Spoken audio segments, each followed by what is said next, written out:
Trey Lance talk, 49er talk, preseason fantasy football talk. We've got a lot to discuss and go over. And if you guys have any questions, hit me in the comments and I'll go ahead and answer what I can. Let me move all this so I can speak to you from the den, from the psych ward of the fantasy football show. So I am all ears. What's up? What's up, Master Yoda? Appreciate you being here, my man. Hit me with your questions. What do you got for me tonight? Trey Lance looked really, really good. What's up, Tariq? What's up, Jordan?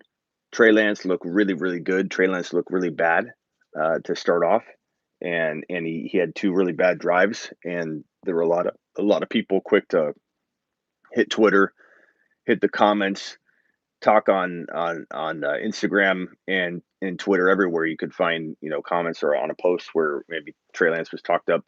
I got a ton of DMs within a short period of time, which quickly turned into positive DMs after the next drive. But it was good. It was good that Trey Lance struggled because it proved that the dude has the ability to come back. And yes, it was against a mix of ones and twos, I believe. His first couple of series against the ones did bad. Jimmy G did bad. And then, granted, there were some twos that he was going up against on the defensive side of the football. But he still composed himself. He had 50 seconds to drive down the field and score a touchdown. And I was really, really impressed with the way he composed himself, the way Trey Lance was able to gain focus, fend off the pressure and negativity and the shaking of his confidence with the interception, being able to navigate running around. It's crazy, man. I don't know how one can conclude it's the right thing to do is a weak argument. So here's my thing. I've been saying from the beginning that Trey Lance will start week 1. I know it isn't the popular stance. I know a lot of people disagree with me. I know a lot of people think that Jimmy G will start because they're paying him big money. I know a lot of people think the locker room wants Jimmy G to start. I know a lot of people think that Trey Lance isn't ready. I know a lot of people say that you need to bring him along slowly. Look at Patrick Mahomes sitting out a year.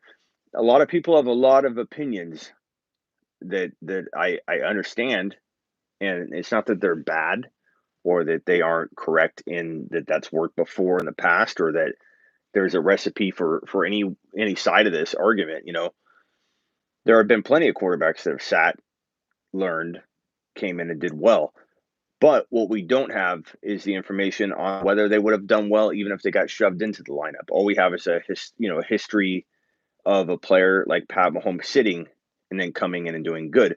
We don't have any evidence to suggest that if Pat Mahomes came in early, he would have done bad or not turned into the player he is. So I don't know that I buy into that whole argument. The problem is Jimmy G, as James said, looked bad.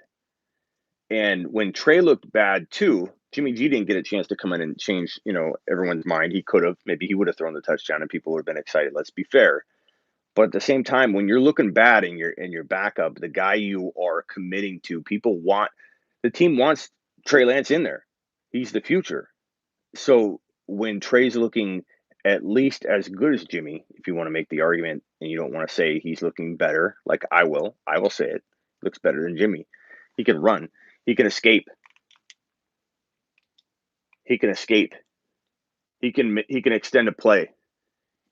He can create opportunity. I don't care what anybody says. Jimmy G's not gonna be in there that long at all if he is started. Like if they start him out of principle, which will be a dumb reason to start Jimmy G out of principle, or because, like the comment said, the right thing to do. A lot of people have been talking about that. Could it happen? Yeah, I could predict that the team reacts wrongly. Shanahan could start him, but I could be wrong on my prediction of Shanahan thinking differently and outside of the box like he did when he took Trey Lance, because let's be honest, Trey Lance was not his type. Like that was not his type. Like dating, he would pick a certain type and he'd do it over and over. He wanted Kirk Cousins. He wanted that kind of type, a Jimmy G type. That was his type. And something got a hold of him this offseason, and I predicted this would happen. I said, he's going to need to get away from that type and find a player, and Trey Lance was the prediction that has something different and an intangible that other quarterbacks don't have. Fields did have the ability to run too, but Trey Lance is a guy you can design runs for, a guy that can get you 10 rushing touchdowns on a 17 game season with ease, like easily. He could rush for 35, 40 yards a game. He could be an 800-yard, 10 TD rushing quarterback while still being a pocket passer that gets you a touchdown to a touchdown and a half a game throwing the football, over 200 yards passing because they can run. They don't need him to throw for 300 a game. But he's got an arm, he's got a cannon, he's got wide receiver and pass catching options galore, and Kittle down to the running backs, and of course over to Debo and Ayuk. Guys got weapons galore. This situation, people are prematurely judging a man that's been out of football for a long time, which is another reason I predict that Shanahan starts starts Trey Lance, is because you don't want him sitting more time. Like, you don't want him going stale. And he's been out of football for a while, and because he's playing better than Jimmy G, there's no reason, in my opinion, and my opinion obviously doesn't dictate what happens here. And I could be wrong on what Shanahan does, but in my opinion, over 19 years of scouting NFL players coming into the NFL and evaluating quarterbacks and evaluating all player positions, but especially quarterbacks, has been a wheelhouse of mine since 2003, 2004, since the beginning of my CBS and NBC sports radio bold prediction dropping on one of the longest running, if not the longest running, fantasy football radio show in the world, going 23 years. I was a part of it for 19. It might come to an end this season, unfortunately, due to COVID. So 19 years running, 23 total. And that show, I'd always drop quarterback predictions because that's what I would do. And if I was doing it this year, I would drop a bunch of predictions on these quarterbacks because we're literally going to have 4, maybe 5. I mean, maybe Mac Jones says, "Hey, Smitty, shut up. I'm coming into this conversation." Mac Jones wants to enter the chat. We're literally. Thank you. I appreciate the double A giving me the tight end accolades that I got on Fantasy Pros, #1 tight end ranker in the industry. I was number 6 in quarterback ranking last year too. Not to pat my own back, but number 6 in quarterback ranking. I would say if I was on that show right now this year, that we're gonna have 4 quarterbacks that are top 7 NFL quarterbacks from this draft class. So we're a good shot at it. We probably have 3: Wilson, Trevor Lawrence, probably Trey Lance, and then Fields. I admit Fields he's looking a lot better than I gave the man credit for. And I still worry enough about Chicago. Their decision making's all Nagy's awful. Nagy's play calling. I worry enough about Chicago that it holds me back still a little bit. But talent wise, I mean, Fields looks really good. He looks really good. That's one I feel like I needed to relook at, reexamine his potential from even a fantasy football perspective. I like what I see out of Fields. What can I say? I'm not a perfect human being. And there's going to be times where I jump back and forth on something based on information I see. Do you want an analyst that doesn't admit when he's wrong? Do you want an analyst that can't say, you know what, Fields looks good? Do you want me to just say he's bad? No matter what, he's bad. Like, Fields is looking good. I still have him below Trey Lance, Trevor Lawrence, and Zach Wilson, but that's not a bad thing because I just told you that four of these guys, or at least 3 of them, but 4 of them could be top 7 NFL QBs. Like, that's crazy. We got Mahomes, we got Josh Allen, we got Kyler Murray, we got Herbert. We have a grip of quarterbacks. It's going to be tough getting into the top 5 to 7, but Zach Wilson, I believe, will be the best of them all potentially. As of right now, I'm feeling that way about Zach Wilson. 39 in here, only 22 likes. Rockout says get to punching the thumb up so Smitty can get this video out to more people. Hit the thumbs up. You think Patterson is a good cuff to Gibson? We'll see, bro. We'll see what happens there. I'm doing a draft right now. I'm trying to see if I'm up in this draft. Hold on 1 second. Trying to see if I'm up in this draft. I want to draft right now. This is my longtime buddy league, but my buddy in family league, and my brother's on the clock. And would he go to sleep? It's only 10. It was only when he was on the clock. It was 10:15 p.m. Arizona time, bro. Little brother, get on the clock, bro. I'm not waiting all day for you. I'm doing a show here. And in my buddy league, they don't take me seriously. Maybe they do in private, but they don't give me any respect for being, the fantasy football show. Like, so little brother's on the clock right now. He thinks he's going to work me over. I drafted Elliott. They let Elliott fall. This is my family league. It's my brother, not family league. Long time bros and family league, because there's a couple of family members, but only a couple. And I got Elliott at like number 7. It's my number 3. Elliott's my number 3 overall. I got him at number 7. Yeah, they don't respect me at all. They don't. The fantasy football show who is what they basically say to me. Like, who are you? Who are you? You're just a guy. So they give me no respect. So it's funny. I got Diggs in the second round, and I'm hoping to get a couple. I'm gonna reveal the draft later. But hey, Smitty, how do you feel about Jordan Love and Dynasty? I'm not. I mean, we're too far away for me to even predict. I'd be just throwing darts, bro. Are you playing with tacos? No. Wipe your feet, boys and gals, says Joel. Thank you, Joel. Thoughts on Henderson? I like Henderson. Trey area, baby. Yeah, Matt. I like Henderson. I fear McVay. Like, what did McVay do to us? Trey area, baby. What did McVay do to us over the last 2 years? Like, here's the truth, okay? A lot of you, not you watching, I suppose, but a lot of the negative, like Smitty, you didn't predict Akers' injury. Like, get off your high horse about that. Like, I'm not asking for a pat on the back. I don't celebrate injury. Okay? I don't celebrate injury. I'm not happy that Akers got hurt. But when he's your number 1 avoid and he goes down, like, it's a little bit annoying, some of the, like, I can't believe you think you got lucky on that one. But here's the thing about half of that prediction, half of it was injury. He had three separate injuries as a rookie that kept him off the field. And Akers didn't do anything until the end of the year. He was one of the most disappointing fantasy football picks as a rookie because people drafted him in round 4, round 5, expecting him to do what kind of we all think that Javonte Williams will do this year. Same exact value. Akers had the same exact value as Javonte Williams has right now. Javonte Williams is going around 4, but preferably 5, right? 5.5, 5.4, 5.3. I think Javonte Williams kind of being MIA in the recent preseason game might help us out and put him back into the 5th round, maybe 6th round, and there's some risk that he could not get all the volume right away. We don't know exactly what could happen. This could be a Cam Akers situation. But back to Cam, to translate that back to Cam Akers didn't do anything as a rookie until the tail end, and he was supposed to be your 4th and 5th round player. So, when people say, "Oh, how can you?" He's going to be so good. He's going to get the volume. McVay, he got 3 different injuries.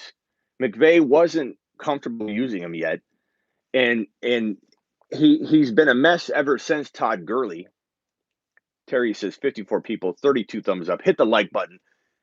He was a clear avoid for 2 reasons: injury risk, huge injury risk. One of the most projected injury risks I had in 2021 was Akers for a lot of reasons. It wasn't like, oh, I saw his Achilles looked weak. No, he had a lot of reasons. His running style, his aggressive running and abuse to his own body. There's a ton of reasons why, not to mention 3 separate injuries as a rookie.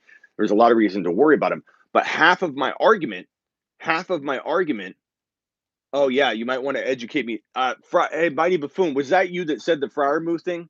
I'm going to create a little funny YouTube short for you. So keep a lookout for the Freiermuth apology.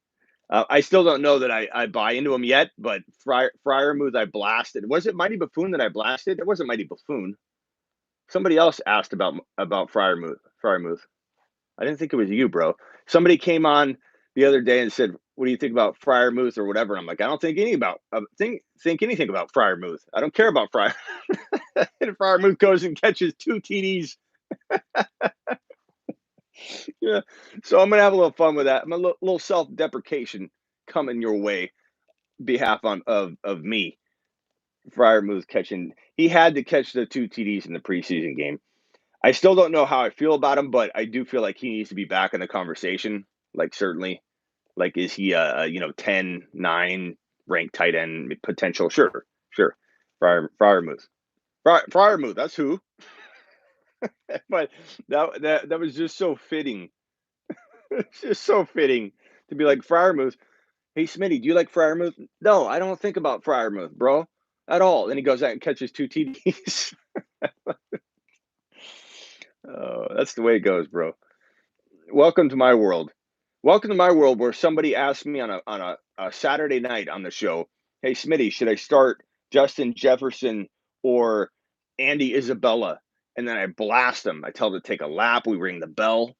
And then Isabella has 3 TDs and Jefferson catches 2 passes for 22 yards. Welcome to fantasy football advice giving, bro. It's going to happen. It's going to happen. Fryermuth is going to happen. And I don't know that I buy into it. I certainly don't buy into Troutman yet. I don't buy into Troutman yet. We'll see about Fryermuth, but Troutman's not a guy that I feel like pops on tape, at all. Tips from the 1.5, Zeke Elliott is my tip for the 1.5.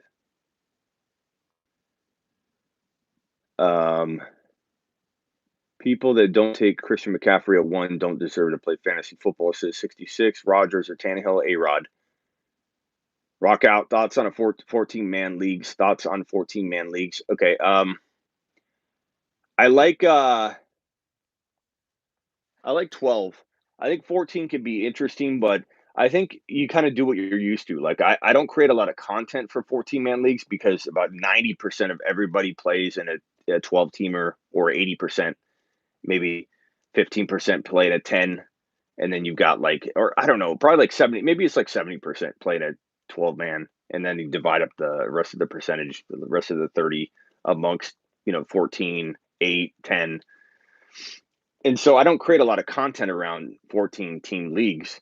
And so, of course, I'm going to gravitate toward 12-team leagues, just like I gravitated toward non-PPR when most people wanted non-PPR content back in the day. I wanted non-PPR. I played non-PPR because I provided content for it. Now everybody's playing PPR. So I gravitate toward PPR, clearly, just like I gravitate toward 12-man. I just feel like, why not play if I'm a viewer of the show or content seeker, and I see content too. Like, I'm a human being. I feel like, why create something that is there's nothing tailor made for it? Why create a league that there's less content for? Why create a dumb scoring where you get points for carries and all that BS when there's literally no content for it on a consistent basis? And in from my point of view, why would I create it? Why would I create it? Why would I create content for people that barely use it, for like 0.4% of the population, so I could put out a video on, let me give you my rankings on 1.5 points per carry for only tight ends on Wednesdays, and then on Saturdays and Sundays every other weekend you get half a point if you're wearing white, and if you're wearing a red jersey you get another half a point, and then you go looking for content for it and you're not going to find it. Like, why would I create content for where people are like, I'm gonna change the channel because this guy's talking about points for carries? I don't play in that. I'm not going to watch. So you're never going to have analysts trying to feed you content just because you put, like, somebody goes, hey, Smitty, I play in a half a point per carry league. Can you create rankings for me? No, I'm not. Why would I create rankings for you? There's one of you. I can't do that. Then nobody else wants to watch the video. Nobody else wants to view those rankings. I can't do it. I just can't. It's no offense. Let's see if we can do it. This is from Little Smith.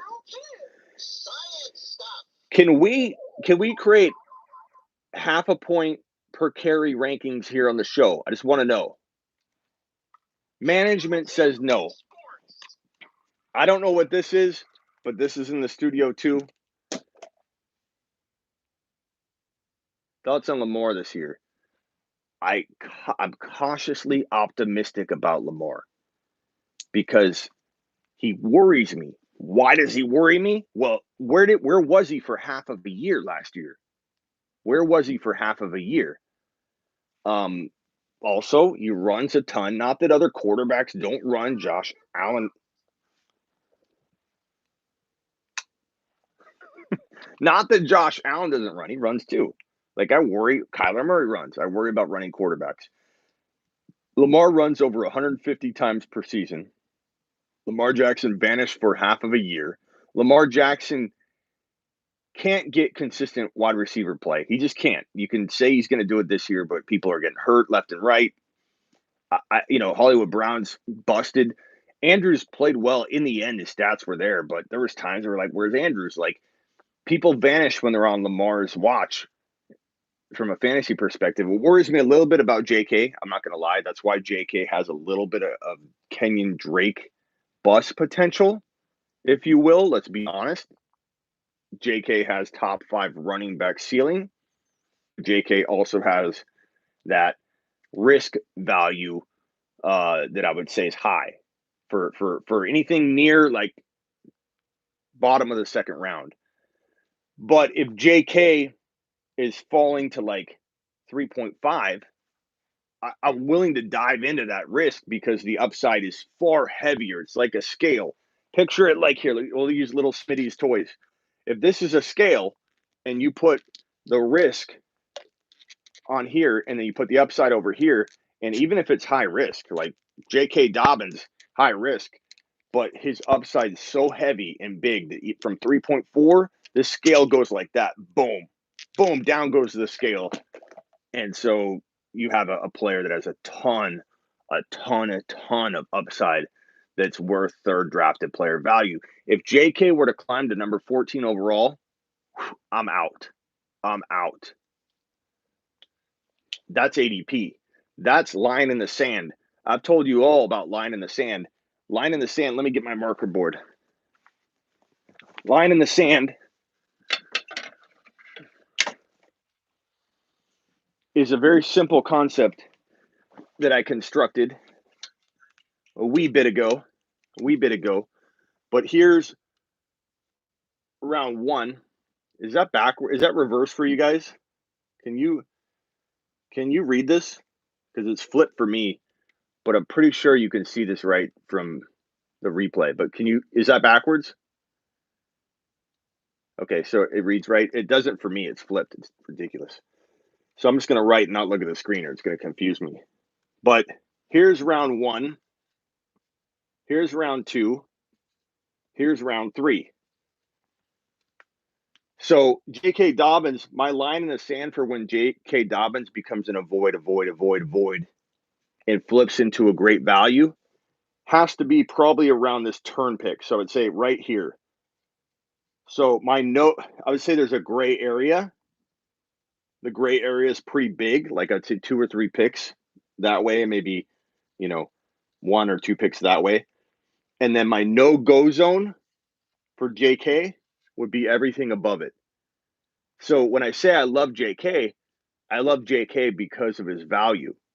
If JK is being taken here, he's in my no-go zone. Everyone has a no-go zone. Let me get an eraser.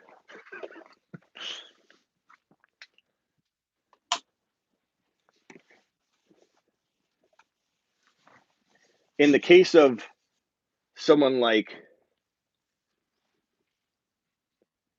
Clyde,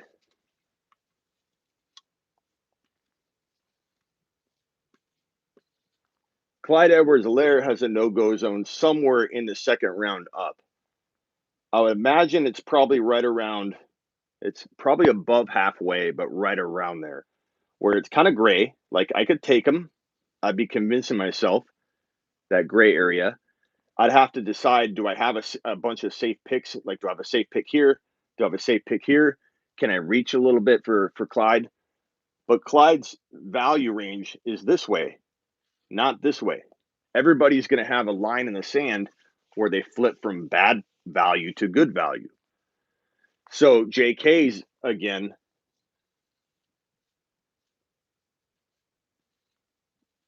JK's place where he's worth the risk because his upside is so big is the same place that we were drafting Dalvin Cook in January, February, March of the year of his breakout. When I started my show for the first time, in my intro video, it said top 5 running back, talking about Dalvin Cook. That's J.K. Dobbins. We just got to be careful and expect that there's a chance he could be a Drake. He could. He could. Does that mean we don't like him? Absolutely not. I still love him. Smitty, yeah, I've seen a lot of people worried about Clyde, but this is very, very big speculation, bro. Like Clyde Edwards-Helaire, we don't know if Helaire has a massive injury, but we can't expect that he does. Just because he sprained his ankle, we can't start saying, okay, like so if we're talking about Clyde, go back to Clyde. Are you telling me that the ankle injury is going to lower him to like this range? Because if I'm going to get Clyde in round 3, it's a bigger risk to avoid him here, in my opinion, than to take him there. So you need to ask yourself that. When does it become risky listening to a lot of the speculation about Clyde's injury when it's riskier to let somebody else grab Clyde? Am I on the clock yet? Where's my brother at? Okay, my little brother, what's he getting his nappy poo in? It was 10:15 Arizona time when he was on the clock. And my little brother decided to take a cat nap at 10:15 at night during draft night. Long timer, but who cares? Get on it, little brother. Goodness gracious, man. What was I saying? Yeah. When does it become too risky to wait on a player too long and let somebody else take advantage of that? I would say that's similar to Josh Allen and Josh Allen's value, or it'd be similar to I missed a super chat. My bad. Where is here it is. Jordan, appreciate you.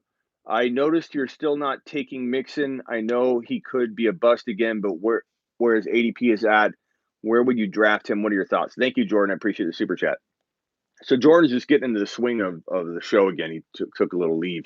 Baked in, boys. What's up, baby? If Dobbins falls, would you take him on the over wide receiver? Yeah, Dobbins. I'm taking Dobbins over all those wide receivers, bro. The top 8, no. CeeDee Lamb, I take over Dobbins.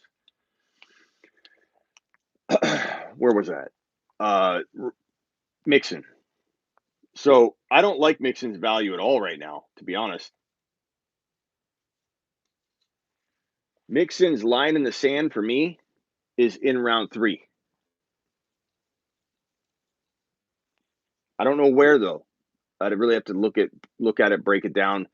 I'm not taking him over about 5, 6 guys I can think of that are probably going to fall here from JJ, Justin Jefferson at times. Clyde could fall there now because of his injury. Like, so we're talking about Mixon's line in the sand probably being somewhere at the bottom of round 3 for me. And it's not that I don't think, like, here's the thing, Jordan. It's not that I don't think Mixon could deliver you round 2 return value. He could. There's a percentage chance that Mixon could deliver round 2 return value on investment, ROI, in 2021. Why you got a lamb on your hat? Why would I not have a lamb on my hat is the real question, bro. Who doesn't have a lamb on their hat? You know what I mean? It's lamb season. That's why I have a lamb on my hat.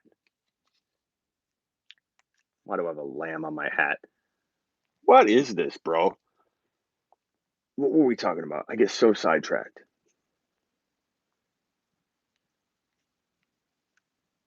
Somebody remind me what I was talking about. I think I'm getting some. I've taken one too many hits to the head I've gotten hit in the head a lot as a kid. Mixon. I did. I suffered from like, I'd say like 5 concussions as a kid, and I hit my head on a concrete slab like 4 times and got knocked out. So who knows what's in store for me? This show could get interesting as the years roll along. If you want to follow for anything else, follow for that because I don't know what's wrong with me. Okay, what was I saying? Mixon right here. Mixon is I would say about like the bottom half of round 3. And again, it's not because I don't think he could potentially score this type of value. It's just I like 6 to maybe 7 guys ahead of Joe Mixon. So I would say my line in the sand's there where I start looking at Mixon. Sorry if that offends people. I know a lot of you love Mixon. My bad. Mixon's going in round 2. So Jordan, this is almost an irrelevant conversation because I don't even like him in the round he's going in. He's going probably mid-second round to like late second round. I'm not even I'm like more than a round away from even drafting Joe Mixon, which means I will have 0 shares of Joe Mixon in 2021. 0. 0 shares because there's no way he's falling a round and a half past his ADP in any draft I am in. I wish my brother would pick. I'm on deck. I'm on deck.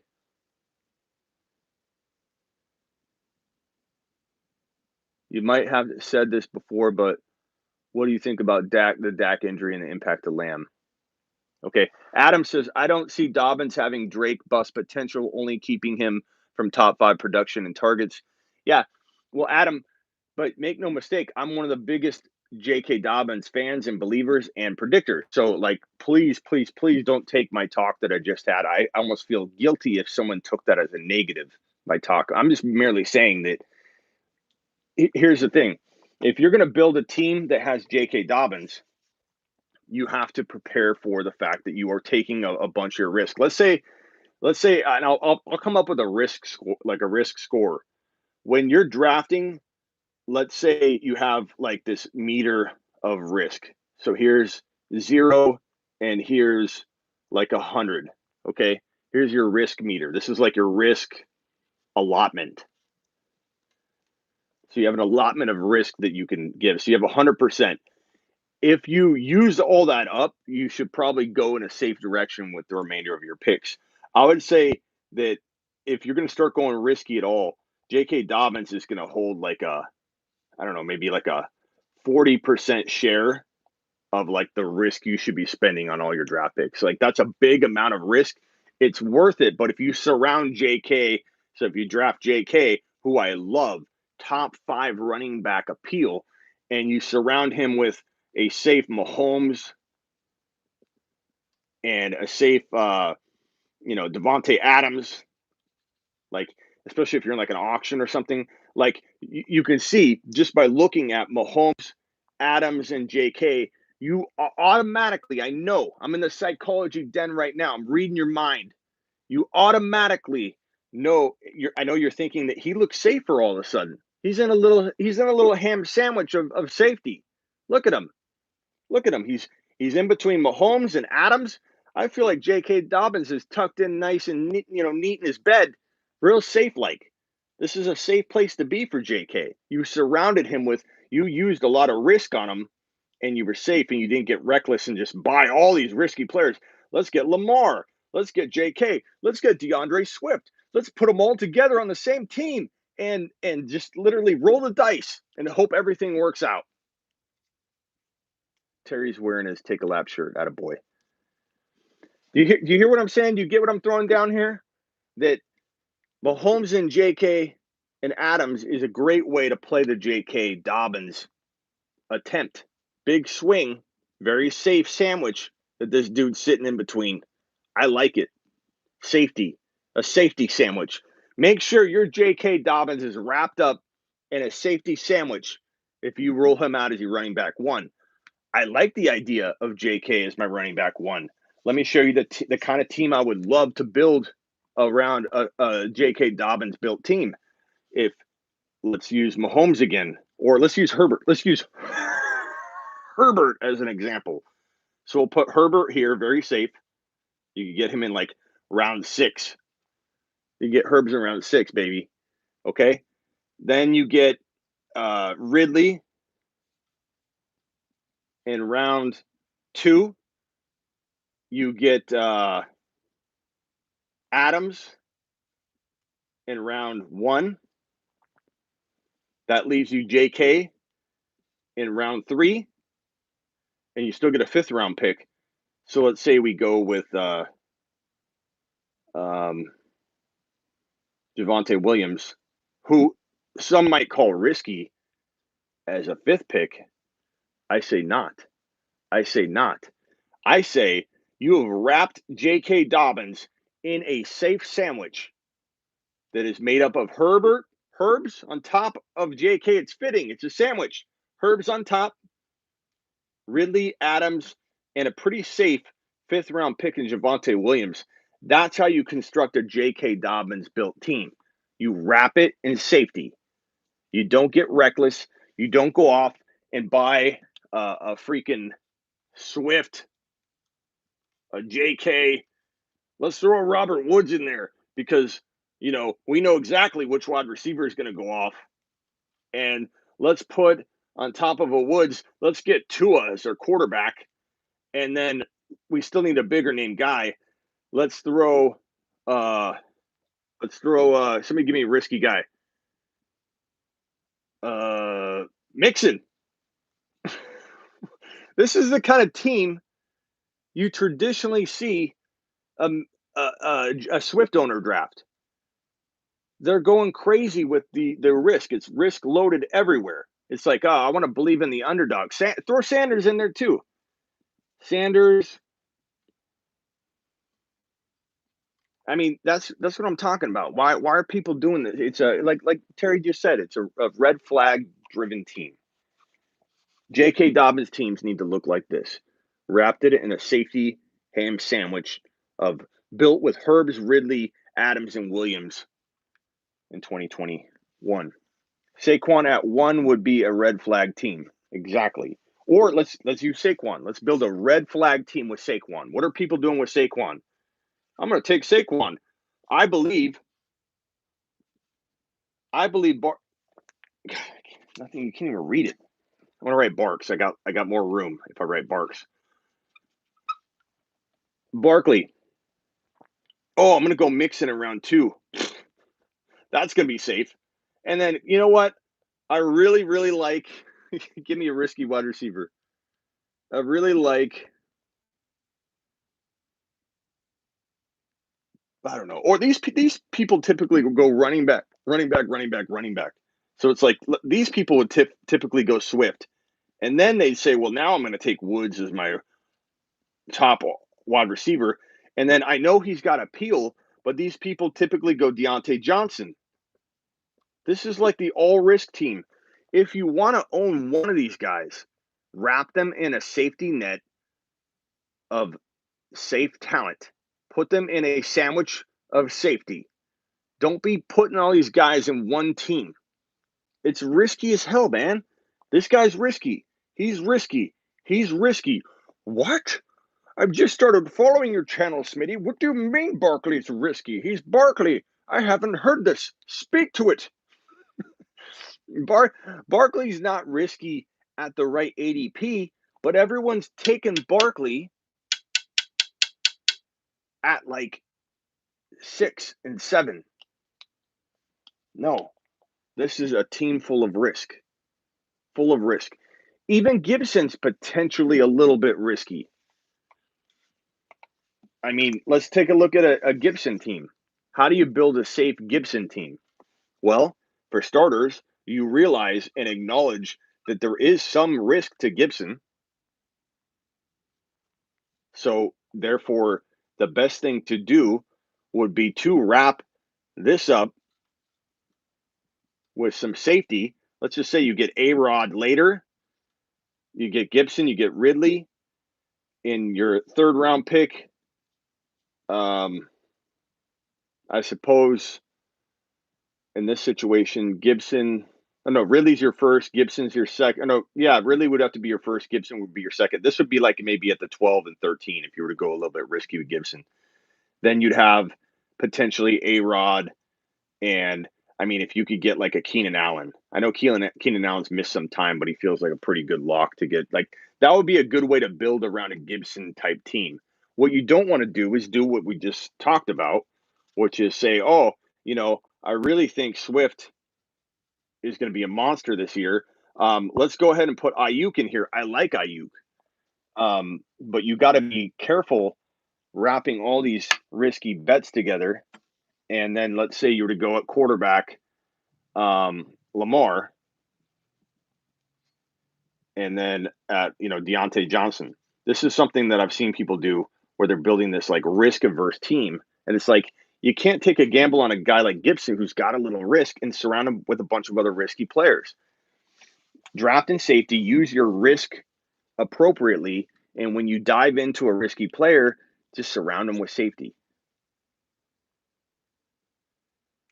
Do I have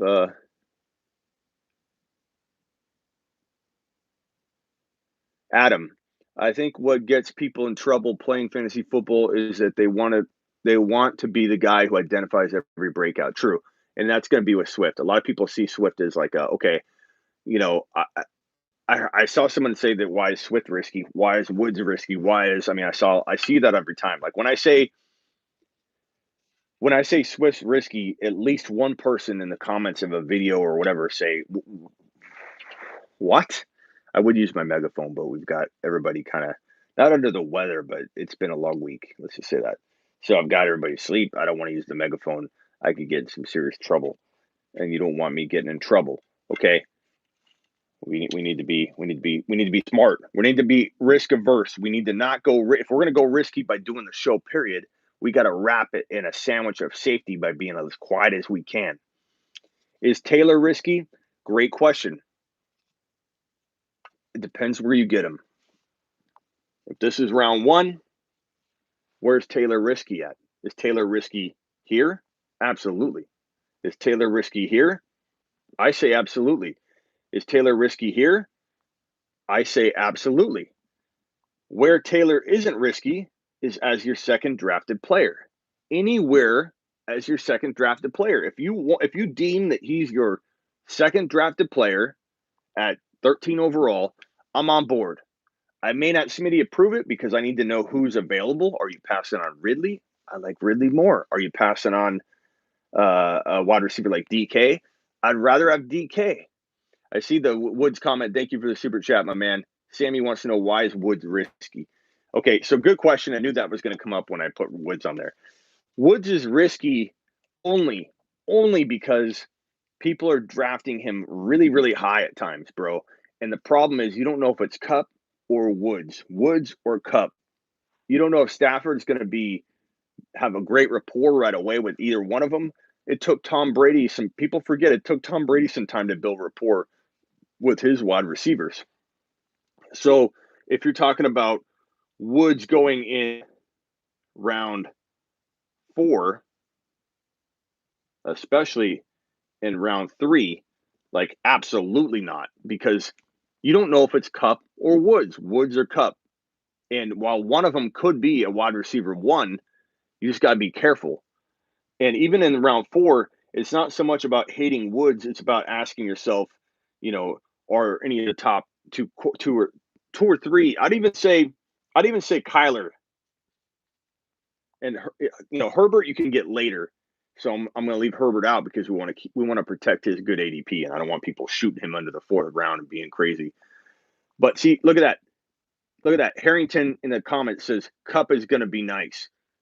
No one knows. No one knows who's going to be the number 1 there. And I don't believe Stafford's going to throw enough, at least early on, building rapport to make both of them 4th round talent. So if you're going to spend a 4th rounder on Woods, which is where he could go at times, I feel like, why are you passing on other players that feel much, much, much safer? Keenan Allen can fall right here. Josh Allen falls right here. There are tons of players that fall in this 4th round range. Whether it's Monty, whether it's throw out a couple other names. But Bobby Trees, James, for people that don't know, Bobby Trees is Robert Woods. Bobby Trees is not as safe as they come in a blanket like statement. Like he's safe. Well, is he safe? Where are you drafting him? Is he safe in the 4th round?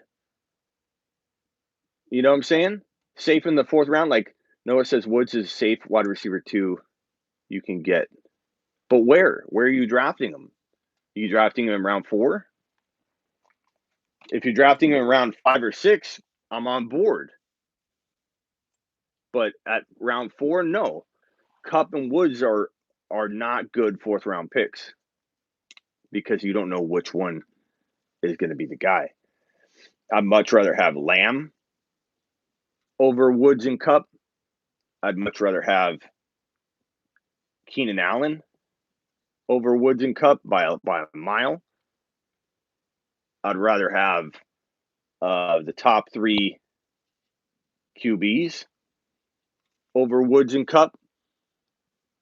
I might rather have Monty over Woods and Kupp. Not that Woods and Kupp can't outperform Monty, but which one? Which one are you going to roll with? Lamb definitely over him. Julio in round 4 seems risky too because of the names. I'd say Julio in round 4, no. Woods in round 4, I say no because of these guys that are oftentimes in round 4. I feel much better about those guys. That's me though. Like, am I gonna be right about everything? No, I'm not. If you like Woods in 4, take him.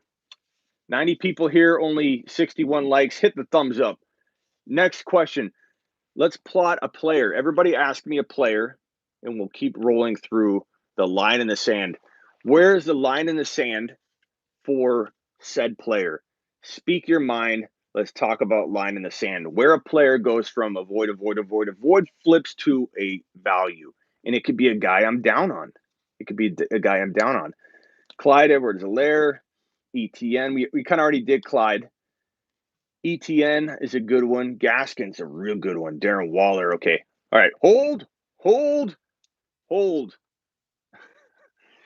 So Gaskin. Why is everybody, including me, sometimes throw an S on there? I make fun of people that throw an S on Gaskin, and then I end up doing it. Because I think you're trying to say Gaskin's value, and then you end up like changing your sentence mid-sentence. You're like, Gaskin.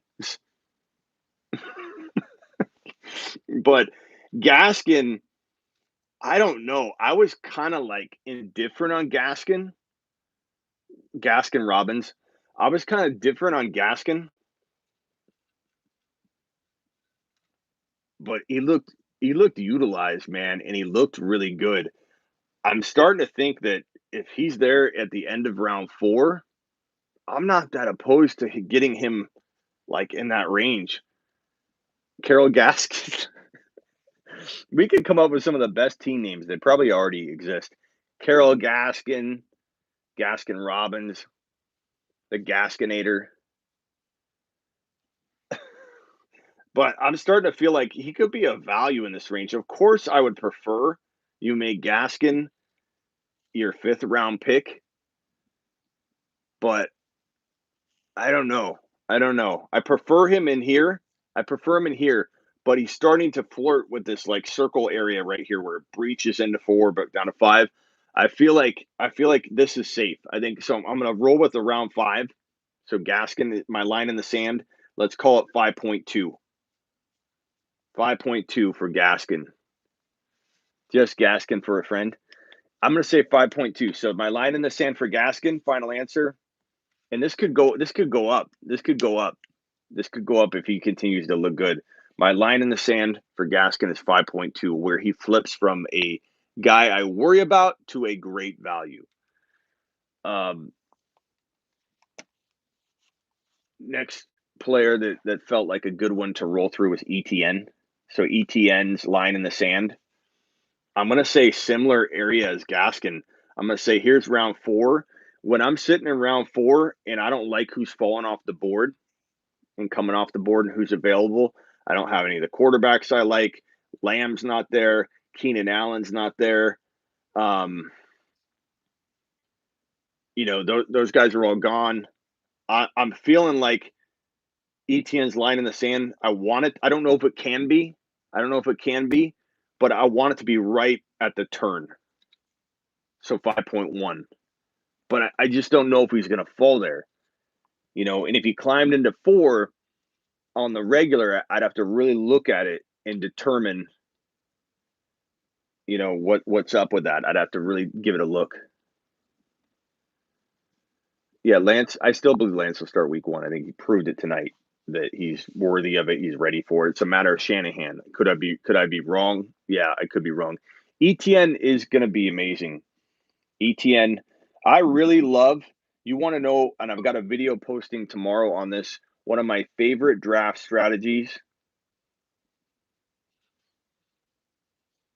is building those wide receivers, the quarterback, and coming out with a rookie stable of Etienne, Javonte Williams. You could even throw in a guy like, Mike Davis. That's not a rookie, but like throw in some veteran leadership in that backfield. But this is a fun backfield to roll with, especially if you can get a Pollard, especially if you can get a Sermon, an A.J. Dillon.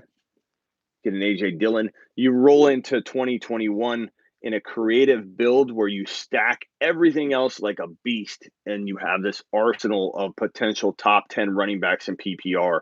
I mean, Sermon could be a top 10 running back per start. How many starts will he get? We don't know. A.J. Dillon could be a top 10 running back per start. How many starts does he get? We don't know. It could be 0. A.J. Dillon could still get you 10 TDs even without Aaron Jones missing a game. Etienne could be a top 10 receiver or running back, even though he plays a lot of wide receiver. Javonte Williams could be a top 10 running back. I love getting those running backs and putting them together.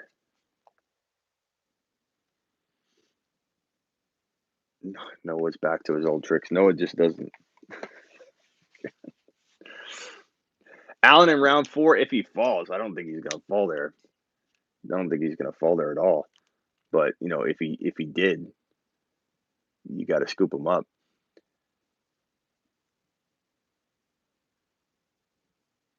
Etienne ain't even the main ball carrier. No. Can anybody in the chat remember a time that Noah has ever agreed with me? Like even one time. Like if I say, like, watch, I don't understand. Like even if I said Justin Jefferson is a steal. Let's see if this works. JJ is a steal at 3.1 if he fell because of the shoulder injury. Noah, true or false? I can't remember one time. Bro, I was just saying a fact. You weren't saying a fact. This is all fantasy football. There's no facts here. You can't say Etienne's not the main ball carrier. Week 1 is a far time away, Noah. You don't know exactly what's going to happen at all. That is not a fact. A definition of a fact is this fire right here is not hot to the touch. That is a fact. That fire is not hot to the touch. Etienne starting or not starting in week 1 is not a fact. That is an opinion. That is the complete opposite of a fact. The complete, utter opposite of a fact. There's no fact involved whatsoever in that statement. 0. Completely 0%. Smitty, say Swift is a first rounder, says Adam. Adam, you can only pay me to read that from you. You can't pay me to say it.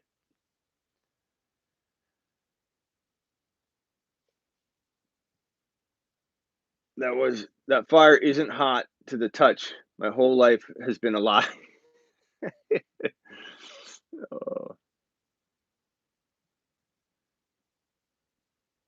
Say draft a kicker and D last and see what you should always draft a kicker and defense last. Right, Noah? Where are you drafting Mike Davis? Good one. Where's my line in the sand for Mikey boy? I'd probably say it's in a similar place of the guys we've just been talking about. So here's round 4, here's round 5, here's round 6. Mike Davis has a safe zone, probably somewhere around like this range. So his line in the sand's probably in the middle. That's the 5-6 turn-ish, maybe lower depending on flow of draft, maybe higher depending on flow of draft. But I want to say Mike Davis feels like a fantastic flex option. And that's not going to be putting him in the 4th round range. It's probably not putting him, hopefully, in the 5th round range. It's putting him in that round 6, your 6th drafted player. Maybe he falls, maybe he doesn't. Maybe we reevaluate.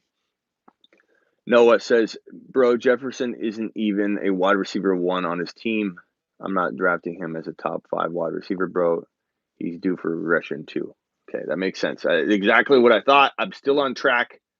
I appreciate that you confirmed that I am still on track with Jefferson. That means Jefferson's a top 5 wide receiver. Very, very. I missed a super chat. I'm going for it. I'm looking for it. On mobile, I only see 2 messages at a time. So when 5 messages come in, it just bumps right down. So just remind me. What's your take on Michael Carter and Elijah Moore? Good reminding me about your super chat, and I appreciate your super chat. So I like Elijah Moore and Carter a lot, and Zach Wilson. Mark Andrews a risk. Adam, he kind of is. We'll talk about Andrews in a second. Let me write him up here so I don't forget.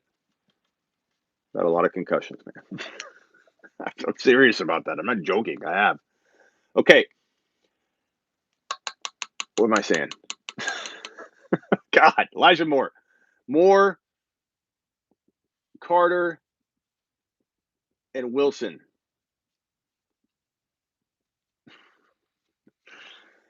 Moore. I love Elijah Moore.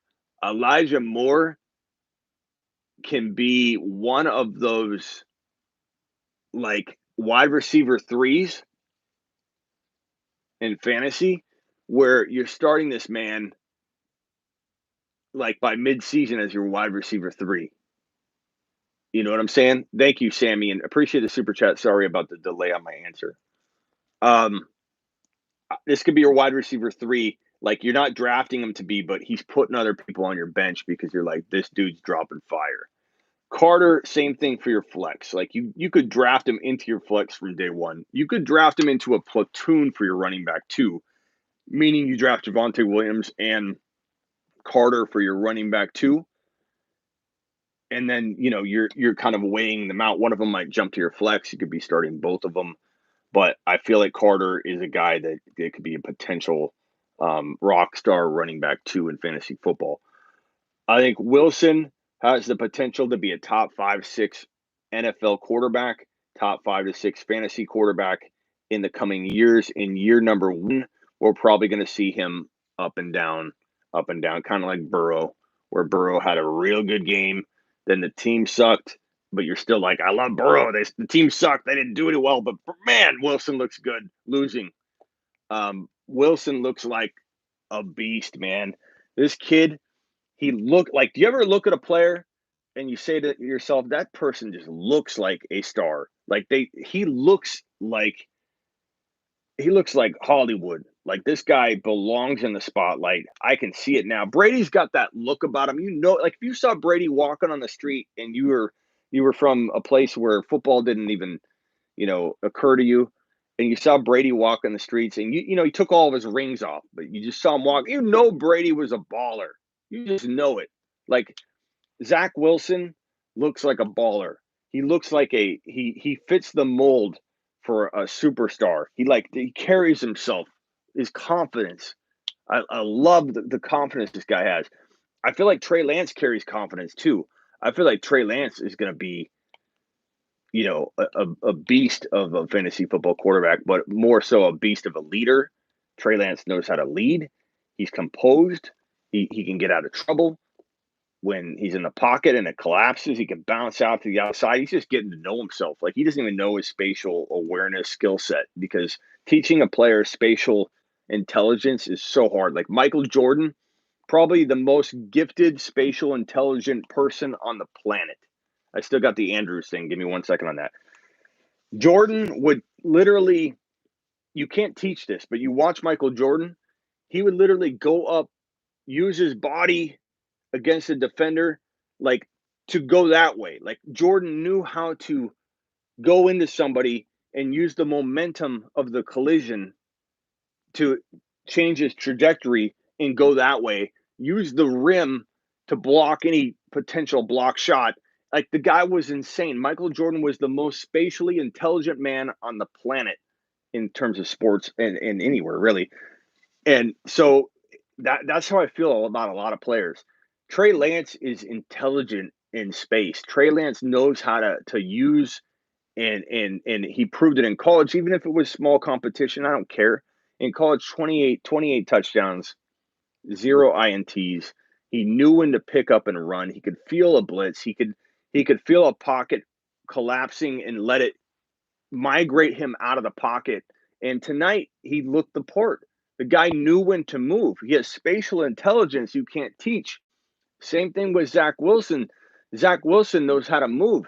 Zach Wilson knows how to get into a position where he can throw into a tight window like no other.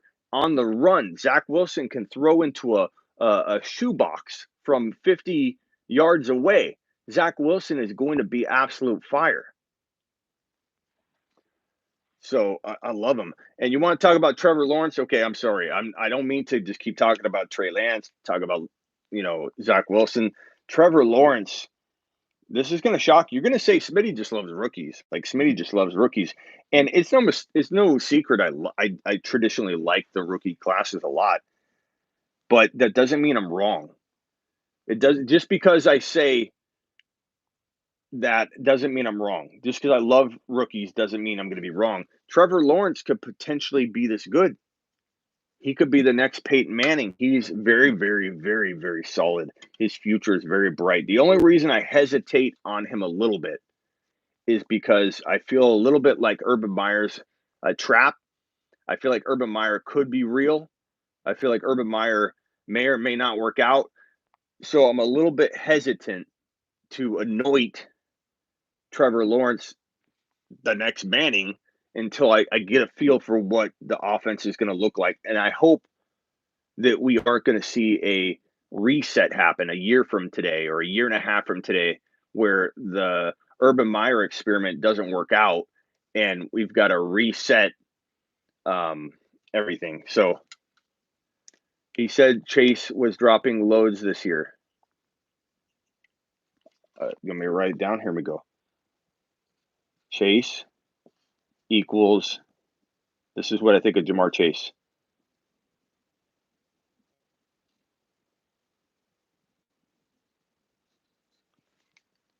Fire emoji. Jamar Chase will equal fire. So what's the problem, Noah? What's the problem now? I don't understand what the problem is. I saw a comment come through. Smitty's avoiding the question. I'm talking, bro. I'm talking. Am I supposed to stop everything I'm saying to comment to just your comment? We have 87 people in here. Hit the thumbs up. We only have 67 likes. Hit the thumbs up. Am I supposed to, as 8 comments come in every 2 seconds, Noah, am I supposed to literally answer every one of them? Answer every single one of them. Stop when Noah speaks, because Noah, your stuff's so positive all the time. It's worth stopping for every single time I'm speaking. Like if I'm speaking and I see a Noah comment, I just got to stop. It's fantastic to speak on. I love it. I just love it. Got to get more of it. Need more. Need more Noah. Need more Noah. Chase equals fire. Does that answer your question? He will drop loads. He'll drop loads of fire out of his rear end at some point this season. I don't care about the separation comments. You know what we heard a week ago? For everybody that wants to say, "Oh, everybody drop a fire emoji for Jamar Chase right now." Drop a fire. I want it to rain fire emojis right now. Moment of silence, fire emoji rain time for Jamar Chase. Let's do the man a little, give him a little respect. Fire emojis for Jamar Chase, please.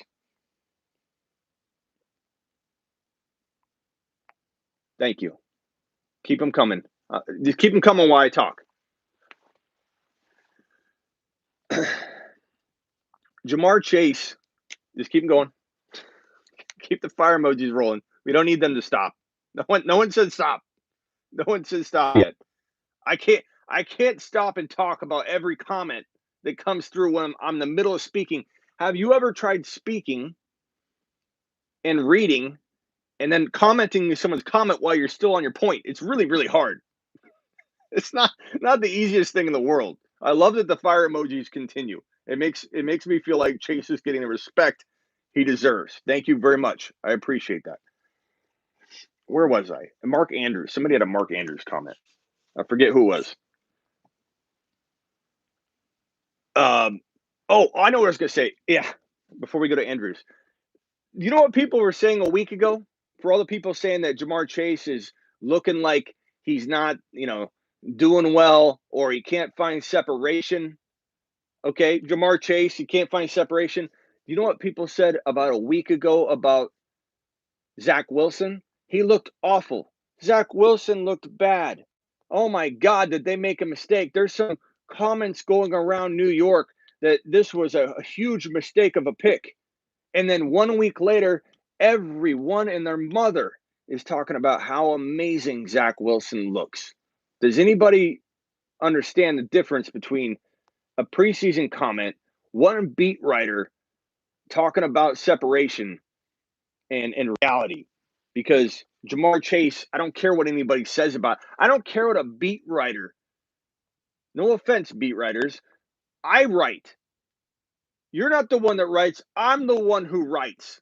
I'm the one who knocks. Yeah, I think I care what a beat writer says about Jamar Chase. I'm a fantasy football analyst, damn you. You know who I am? Beat writer. I do the writing. The beater writer does the beat writing. The beater. I, I don't do the beating around here. I do the writing. I do the predicting. And I'm telling you right now, Jamar Chase, I predict what goes on, not the beat writer. This guy, the beat writer doesn't play fantasy football. The beat writer doesn't scout talent. He writes on the beat. He beats the drum. I do the talent breakdown. I do the predicting. And I'm telling you, Jamar Chase. What's up, Benny? Jamar Chase is dropping fire. James Allen Iverson basketball. Not a game, not a game, not a game. We're talking about practice. We're talking about practice, not a game. Jamar Chase is having trouble separating in practice. Not a game, practice. Jamar Chase. Jamar Chase season. Which rookies will definitely disappoint this year? I go back and forth on whether Waddle's going to be something special in his rookie campaign or not. Tua did look a little bit more impressive than I anticipated, which was good. But I still feel like Waddle probably won't be consistent. I worry about that. I worry about let me see who else I would say worries me because I really like the rookie class. I like the rookie class a ton. But I feel like Waddle's not going to see the volume that he needs. You know what I mean? So I worry he could disappoint. I'm not saying he's not talented. I like Waddle's talent. I felt like he walked into a situation that was very deceptively good. So yeah, I don't like Tua. I don't trust Tua. I don't trust Tua based on a preseason game. I think Gaskin, I like Gaskin a lot, but I feel like Waddle could be the one that maybe disappoints. How do I feel about Najee Harris in round 2? I like him. So Najee Harris, based on the offensive line and the concerns there, I would say that he's the higher you take him, the more risky Najee is. Like Najee, as much as I like him, you have to try your best to get him right here as your second drafted player. So like at the turn, I don't mind it. I don't know that I Smitty approve it at the turn, but I'm close to Smitty approving it at the turn. But I totally Smitty approve any Najee Harris pick anywhere sniffing the middle of the second round. Dude's a beast. I love his skill set. I love his ability to catch passes. I love Najee Harris's ability to stay involved in the passing game if things take a turn. I love the ability that this guy has. I love the volume. I worry about the efficiency. I worry about low yards per carry, but I don't worry about him being phased out. I think he's such a beast in the PPR game. He will be so leaned on. He will be so utilized. He could probably lead the entire league in touches. He really could. As a rookie, Najee Harris could lead the league in touches. I mean, at least be top 5 in touches. He could. I'm not saying he will. He could. And for that reason, you got to put Najee Harris around this middle round 2 and potentially a little upward and call him a pretty darn good pick there. But as soon as you start taking him in like the round 1, middle round 1 to even like 1.10, you're using a boatload of your risk that I allot you, because I give you 100 points of risk to a lot, and then I'll tell you the risk value, and I should have a tool for this soon. But here's the risk: 100 points, 0. Najee Harris in round 2 is a pretty low risk. You might be using 20% out of 100 points in risk. He's a rookie. Offensive line's banged up or missing or non-existent, or they don't have an offensive line that's really talented. So 20% risky out of 100 at that like 14, 15 overall range. If you got Najee at the end of round 1, I'd venture to say your risk goes to like 10%. That's a home run. 10% out of 100 Najee risk in 2021 if you're getting him at the end of round 2.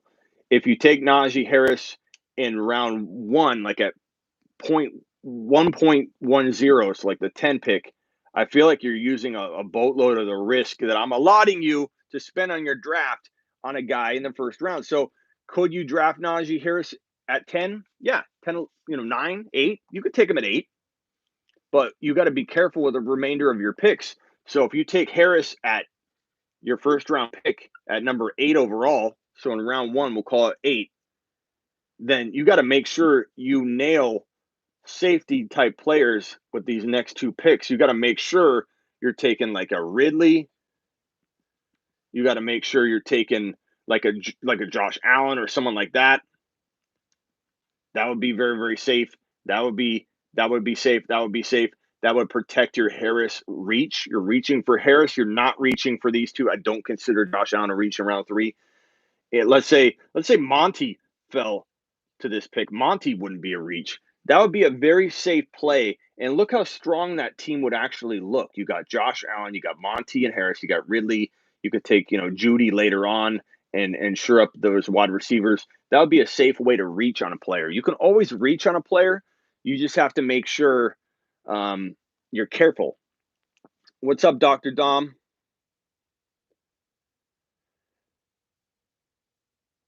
Stream's not loading. Everyone in here can see it. What's up, Odell Beckham Jr.? Try coming back out and coming back in. Is CEH and Javonte a good running back 1 and 2? Zach, that's a good question. I'm sorry, there's so many comments coming through. I know people are like, why is he ignoring me? I can only speak about one thing at a time, people. So if you ask like if 18 questions come in the middle of a 30-second rant, I can't read them. I'm doing my best. I'm doing the best I can. I'll do a speed round real quickly before we go. Question was, hey, tight end whisperer, can you give us a later round tight end? Higbee, Goddard, late round, Jared Cook, Zach Ertz. Especially if Ertz gets traded to Buffalo. Can you imagine? Where was Clyde and Javonte? Can they be your running back 1 and 2? So let's go over that. If you were going to make Clyde and Monty your running back 1 and 2, where would you have to take them and who would you have to surround them with? And let's look at the team. So if you take Clyde in round 2, so we'll put Clyde in round 2, CEH. Javonte Williams in round 5.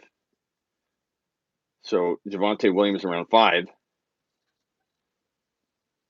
Put Will. So CEH, Will, Javonte Williams. That leaves us 3 spots to accumulate other talent. So let's say if you're saying that I can't take another running back because your question is Clyde and Javonte Williams is your running back 1 and 2, that means this would have to be Adams or someone like that, which is acceptable. This could be Lamb because we're not going running back. This could be Kyler. So my question to you, young man, is does that team look good to you? Adams, Clyde Edwards-Helaire, Lamb, Kyler, and Javonte Williams, I would give that a Smitty approval. So your question is, are Clyde and Javonte Williams good running back 1s and 2? I would say, yeah, if you draft right, if you know how to hit on the other picks, they're fantastic. They're fantastic. Why not take an approach like that? That would be straight up fire. Can you screw it up? You most certainly could. You could take a Woods or something here. We talked about, you know, you could screw this up and say, oh, I'm going to punch on the quarterback. I do take the quarterback early, Smitty. I just don't do it. I'd much rather go with I don't know. Like, I'll take a Swifty boy here, and I'll take my Cooper Kupp here, and now all of a sudden, this team scares the hell out of me. So, Smitty, can you draft a good team with Williams and Clyde? You sure can. Hey, Smitty, can you draft a bad team with Clyde and Javonte Williams as your 1-2? You sure can. It looks like this. It looks like poop on a board. Poop on a board versus fire on a board. And all I had to do was switch out the 3rd and 4th round players. I could put Josh Allen here if I wanted. And then a 4th rounder, insert 4th rounder. That already looks better. That already looks like a masterful attempt at the Clyde and Javonte Williams move. Okay, let's go through rapid fire session. I will try and answer every question I can. Ready, set, go. CEH, Javonte Williams, Metcalf, Jefferson, Lamb in an auction. Absolute love it. That's a fire team. You can't get better than that. Zach, I'm proud of you. Way to go. Way to go. Oh, you're thinking that. Well, you're not going to probably land that, bro. You're not going to probably land that. Okay, go. Go. Go, go, go.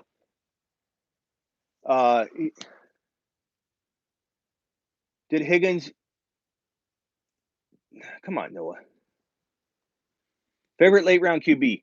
Late round, I'm going to say Jalen Hurts. We're talking late. We're talking like Aaron Rodgers, Jalen Hurts, Russell Wilson. That's as late as I go on a QB. I don't go late shopping past that, bro. That's around 7 and 8 material. Gaskin or Davis. I'm going to go Gaskin right now. Does the Dak shoulder concern you a little bit, enough to bump him below, like, obviously Herbert and those guys? Is Herbert risky? No, not at round 6. At round 4, yeah. You draft Herbert around 4, shame on you. You draft him around 6, love it. Late round 5, I'm okay with that. Peoples-Jones is taking a wide receiver 3 role from Higgins. No, he's not. Jefferson or Ridley. How Peoples-Jones is not taking the role from Higgins? What are you looking at, James? Jefferson or Ridley, I love both of them. Give me a tie. Rank Diggs, Metcalf, and Ridley. Diggs, and then Ridley, and then Metcalf in that order, but I love all of them. Is Claypool or Higgins potential top 12 wide receiver material? I mean, they could be, but I would say don't count on that. Hope for it. Where do you take Michael Thomas? Probably around 7 right now, bro. Probably not earlier. Kittle 3.2, depends on who's falling. I've done it before. I don't always like it. Sometimes I do like it. I feel like 3.4, I take Kittle more often than like 3.1 or 2 or 3. And I like it about 80% of the time. And in cases where I do take them, I look back at the draft, I reconstruct it, reconstruct the draft and backwards, and I say to myself, I'd rather have had a wide receiver than go Kittle or Waller. D Hop and Waller for Kamara and Tunyon. Give me Kamara and Tunyon. Is Deontay Johnson the guy to own for the Steelers? I say Claypool, but I'll say that it's kind of tough because if Big Ben can hang all year long, Deontay might actually turn that into a Deontay for me if he can stay healthy. A lot of my hang up has been with Big Ben. If Big Ben, who looked really good, he threw two touchdown passes, but mind you, it was the preseason. There have been bigger players than Big Ben that have blown up in a preseason game, and everybody thinks they're going to be back and be this monster, and then they don't do anything during the season. So take preseason with a grain of salt. Don't freak out about 2 touchdowns, good or 2 interceptions. Don't freak out. Marshall Faulk, the year Marshall Faulk fell off the face of the earth, a lot of you were sharting in your pants when Marshall Faulk was playing fantasy football and winning people championships. Marshall Faulk scored 2 or 3 touchdowns in a quarter in preseason, the year he fell off the face of the earth, and everybody was like about to not draft him in the top 5. They're like, I think he's at his end. Dude scores 2 touchdowns in a quarter, I think, right walking into most people's draft week, and he busted. So don't take it too seriously. But I think you got to weigh preseason out, but you also can't overreact. So give me Claypool, but he's kind of an injury risk. If Claypool goes down, then Deontay might actually, be able to get, into that decent role that everybody's expecting him to play at. It's possible. It's possible. Are you worried about Clyde with the ankle injury? Not overly concerned. A lot of people are. I myself am not. Terry, thank you for the super chat. Thank you, Smitty, for helping me understand all this, and I'm no longer a walking mat. Terry, you are a hero of everybody in this chat, bro. We love Terry. Terry's the man. He helps make the show run. He's like the oil in this engine. Probably the slant. What is that? What are you saying? I'm in Cleveland. You guys are having a conversation here. Try to read fantasy questions. Corey Davis in the 10th. Yeah, why not? I don't think he'll last in the 10th. People are excited about him. He's looking good. Brady or Rodgers? Give me A-Rod.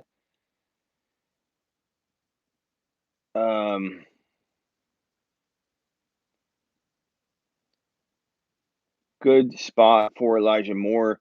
Probably say, I don't know, he's a wide receiver 4, potential reach for a wide receiver 3, wherever you can find him that. A lot of it depends on flow of draft. I feel like Elijah Moore doesn't have a consistent ADP. You kind of got to figure out where he's falling. Vanilla or chocolate? Give me chocolate. Julio or Lockett? Give me Julio. Earliest you draft a QB in a 10-team league, round 3, end of round 3. Sure. Najee Harris or Antonio Gibson. Give me one in each if I had leagues side by side. I want to own shares of both at the same value. So close to tie, bro. I love both of them. How much auction dollar is good for Lamb and Josh Allen? I'd say Josh Allen, probably like $30 out of 200. Lamb, probably you want to get him as cheap as you can, but like I pay 40. I just depends on how everybody's going. Good spot for Mike Davis round 5-6 turn. In 6 if you can. The later you get Mike Davis, the more low risk he is. How do I feel about JT Gibby as a start? I like it because that means you got 2 guys that potentially I draft at like 12, 13, 14 overall. That's pretty good. That's really good. That's better than having a guy that you draft at, 2 or 3 and then a guy at, running back at like 22. So I think you're doing pretty good there. Carson, a good running back too. He potentially could be. I always feel like Carson fails when you count on him, but he's ripped. He's ready to go. There's not a lot of competition there at all. So Carson, it's kind of all up to his health. If he can stay healthy, he'll probably ball out. But will he stay healthy? I don't know that I'm going to invest a 3rd rounder on him myself. I just feel like it's not that I hate Carson at 3rd round value, but there are safer players to draft. Is my point. Am I worried about Zeke with the Dak injury on their? No, Dak should be fine, and Zeke, you just cuff him to Pollard and you're good to go. Adam, your perfect 2-round start from pick 11. Diggs and Harris. Diggs and Gibson. I like that a lot. I've done 25 10-second drafts since the beginning of the show. Attaboy, double A. Adams over Diggs and Gibby. I probably draft Adams ahead of Diggs and Gibby. Gibby's in round 2, top of round 2. Diggs is the bottom of round 1, and Adams is 6 to 8. And I like Diggs quietly as much as Adams, but I'm not drafting him at number 7 because you don't have to. Lamb or Keenan Allen, volume versus the higher ceiling. Give me Lamb, but I love both. Christian McCaffrey, Jefferson, Lamb, best start to a draft. That's pretty good, Zach. I would say, I wouldn't say it just depends on the flow of a draft, but I really do like that. That's a pretty good start, bro. Darrell Henderson ceiling is blank. I would say top 8 to 14. and I give you a big range there because it's hard to trust McVay, man. McLaurin or Allen Robinson? Give me McLaurin. Allen and Diggs fire start. I agree. Where would you draft Saquon if you had to? I don't want you guys to take the Saquon stuff the wrong way. I'm not saying I won't draft Saquon like he's like Swift. That's a question about Swift or Jacobs. Where would you draft? Well, more so Jacobs. I like Swift. I just don't like his ADP at all. Nowhere near his ADP, so that's why I don't draft him. Jacobs, I probably won't draft at all. I don't care if he drops to the bottom around 5. So the question of where would you draft Barkley if you had to? I don't like that statement because I like Barkley a lot. I just don't like the risk at number 4, 5, 6, 7, 8 overall. Do I take Barkley at 15? Sure, of course I would. Mixon or Gibson in a keeper? Gibson by a mile. Best Mixon or Gibson? Okay, got that one. Lance or Fields? Give me Lance, but Fields is looking good. I admit Fields is looking better and better. I don't like the situation. I don't like Nagy. I feel like the offensive line's a mess. They don't even have like half of their O line healthy. So Fields could end up on his back and completely hurt if they throw him out there. And I talked to some of the biggest Instagram Bear pages, and they're telling me that themselves. This Bear offensive line is not healthy. They've got like the janitor out there blocking in preseason games. Literally a mess on the offensive line, which worries me a little bit about Monty. But at the right price, Monty, then the risk is baked in. Why do you like Swift if you don't like Gibby? Who are you talking to? Not me, because I love Gibby and I don't like Swift. Pitts or Hawk? Pitts or Hawkinson? The Hawkness monster. I'm not answering Hawkinson. I'm just reading his name. I'd probably say I like Pitts more in Dynasty by a lot. I like Hawkinson probably a tiny bit more in redraft, maybe not. I kind of go back and forth on that one. Do you like Michael Carter? I do like Michael Carter.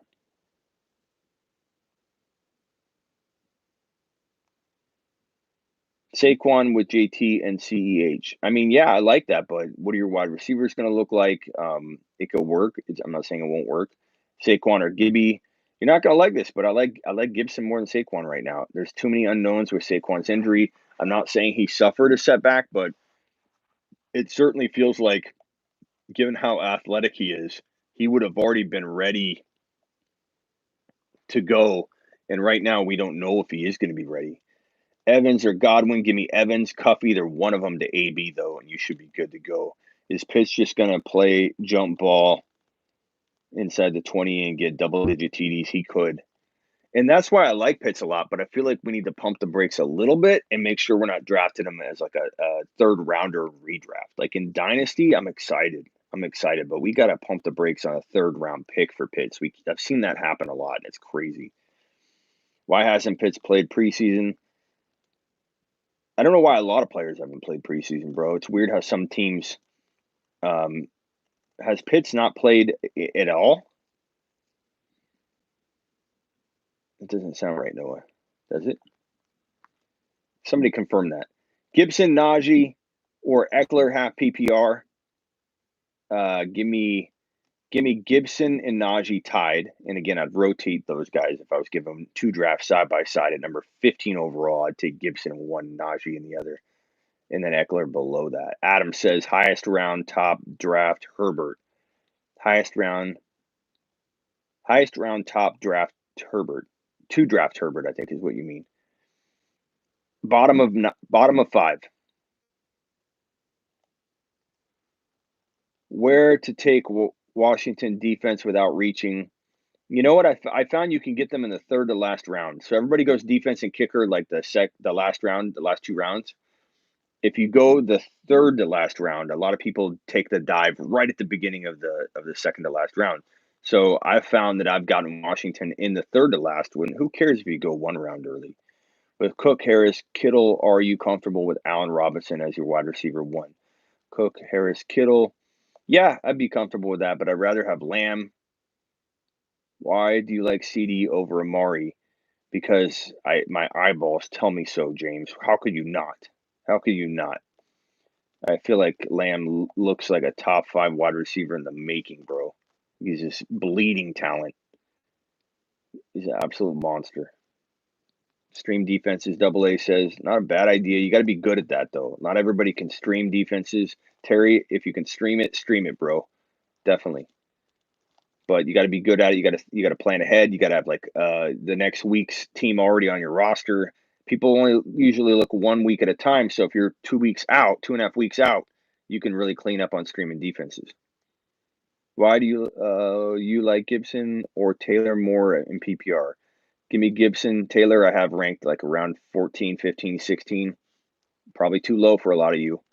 He's climbing, but I still worry about a lot of things. I worry about the fact that, it may not be a full starting gig that he's given right away. We don't really know. And we don't know what's going on with Wentz. We have word that Nelson could be back on the O-line by week 1, maybe.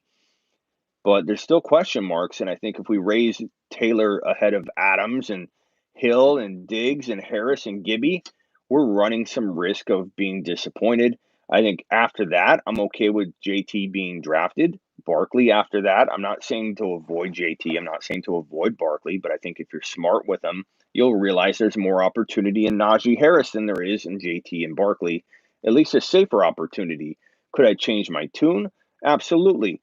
By week 4, might I love JT? I might, but he's also projected by me to be a pretty good buy low because if JT comes out and doesn't get all the volume, or let's say he gets 2 touchdowns sniped from him in week 1 and week 2, and he doesn't score, people will sell JT on the low, and JT feels like the kind of guy that can blow up at the end of the year.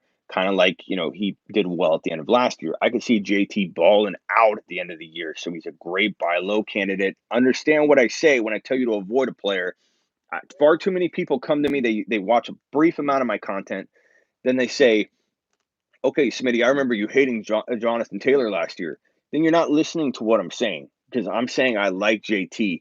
I like JT the second half of the year. I don't like JT at 5, 6, 7 overall. I like coming in, swooping in, and buying this guy before he does a 180 and produces a very, very good end of the season. I just think he could be in for a little bit of a struggle, get on the struggle bus in week 1, 2, and 3, and 4.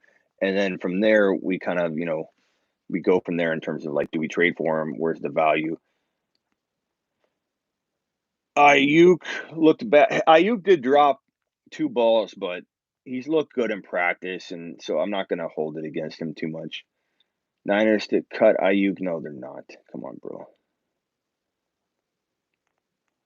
Noah, first of all, you loved Ayuk. You loved Ayuk. What are you talking about? You were like his biggest. You would get mad at me because I didn't have Ayuk ranked high enough, bro. Where'd that come from? If you already have Davante Adams, do you like drafting Waller or Ridley next? I'm not a big tight end early drafter, and I'm notorious for landing the next Waller and Hawkinson, bro. I'm going to tell you to do that avenue if you can. So I'd much rather have Ridley and Davante Adams, and then roll with my Goddard pick, or a Higbee, or a Logan Thomas, or a Robert Tunyon, or a Noah Fant, and try and get that rolling. Thoughts on Robert Tunyon? I like him, Gramps. I like him in the 10-round range where he's going. Jamar Chase, 3 drops. Don't worry about Jamar.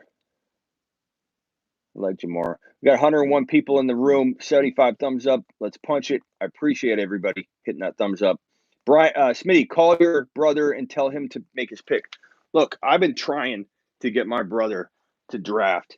I'm gonna go over and see if I can get this mofo up. I don't know if I could text him awake or what, but this is unacceptable. When your brother is on the clock and he literally goes to sleep, and he was up like 4 minutes before he went.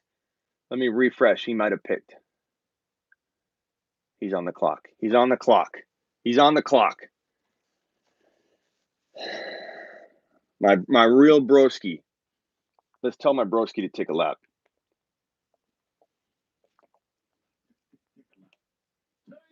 This is for my real brother, the real broski. On the clock in the buddy league, in the long time buddy league. I've done this league longer than most of you have had hair on your chest. Okay, this is how long this league's been going in one way or another. Like there have been guys that have come into the league. I would say there's only one, two, three originals though. So that's crazy looking at this. 3 OGs in here. My boy Matt, my brother, Yarks. You guys know Yarks. Yarks is in the league, my Cardinal correspondent. And the rest of them are new that have kind of come in over the years because people have quit playing fantasy. But this league's been going on since, like, essentially, you could pinpoint the four of us having this league all the way back to 1997, 96, maybe.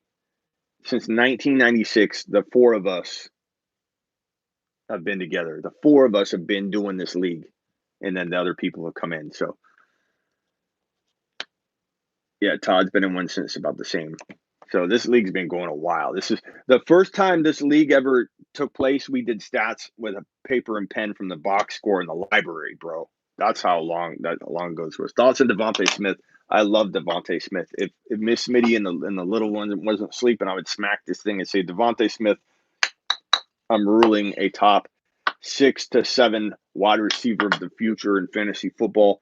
I don't know how long it will take him to get there. I don't know if Jalen Hurts is going to, get the support he needs to survive because honestly, I don't know what in the hell is in store for him with Sirianni in Philly. I feel like Sirianni is running this weird system and process and coaching style. And I feel like to walk into that situation after the head coach was literally removed for the rifts that he created, the disconnect he had between the players, the locker room, the disconnect he had with the ownership. They literally remove a guy that was so closely removed from a Super Bowl. And they did so because of the divide that this man created within the locker room and with his quarterback. And what does Sirianni do? Walks right into 2021. Walks right in. I need to get my other headphones. Hold on.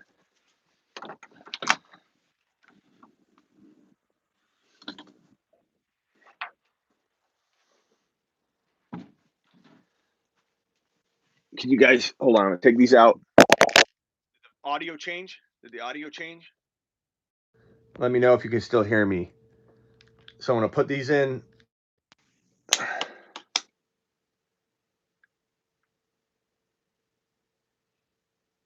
Okay. Can you guys hear me better now? Did the audio fix again?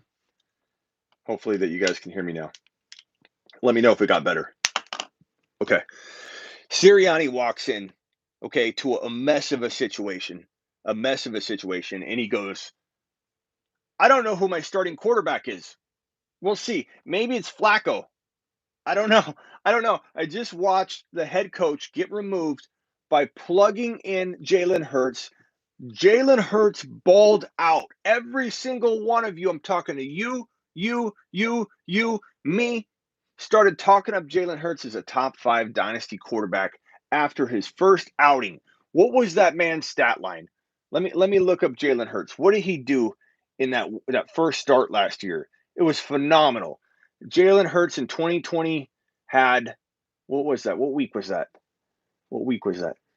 He had 338 yards passing, 3 touchdown passes. No, did he have 3? No, he didn't. Did he?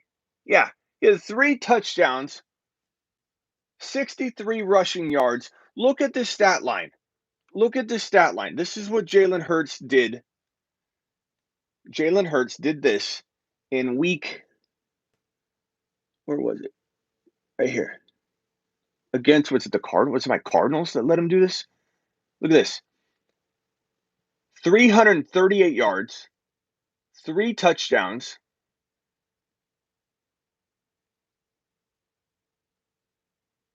0 INTs. That's the INT column.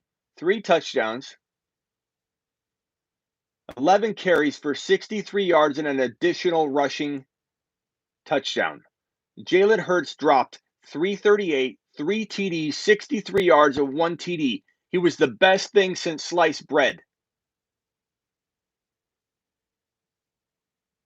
And then he has 342, 2 and 1. 69 rushing yards.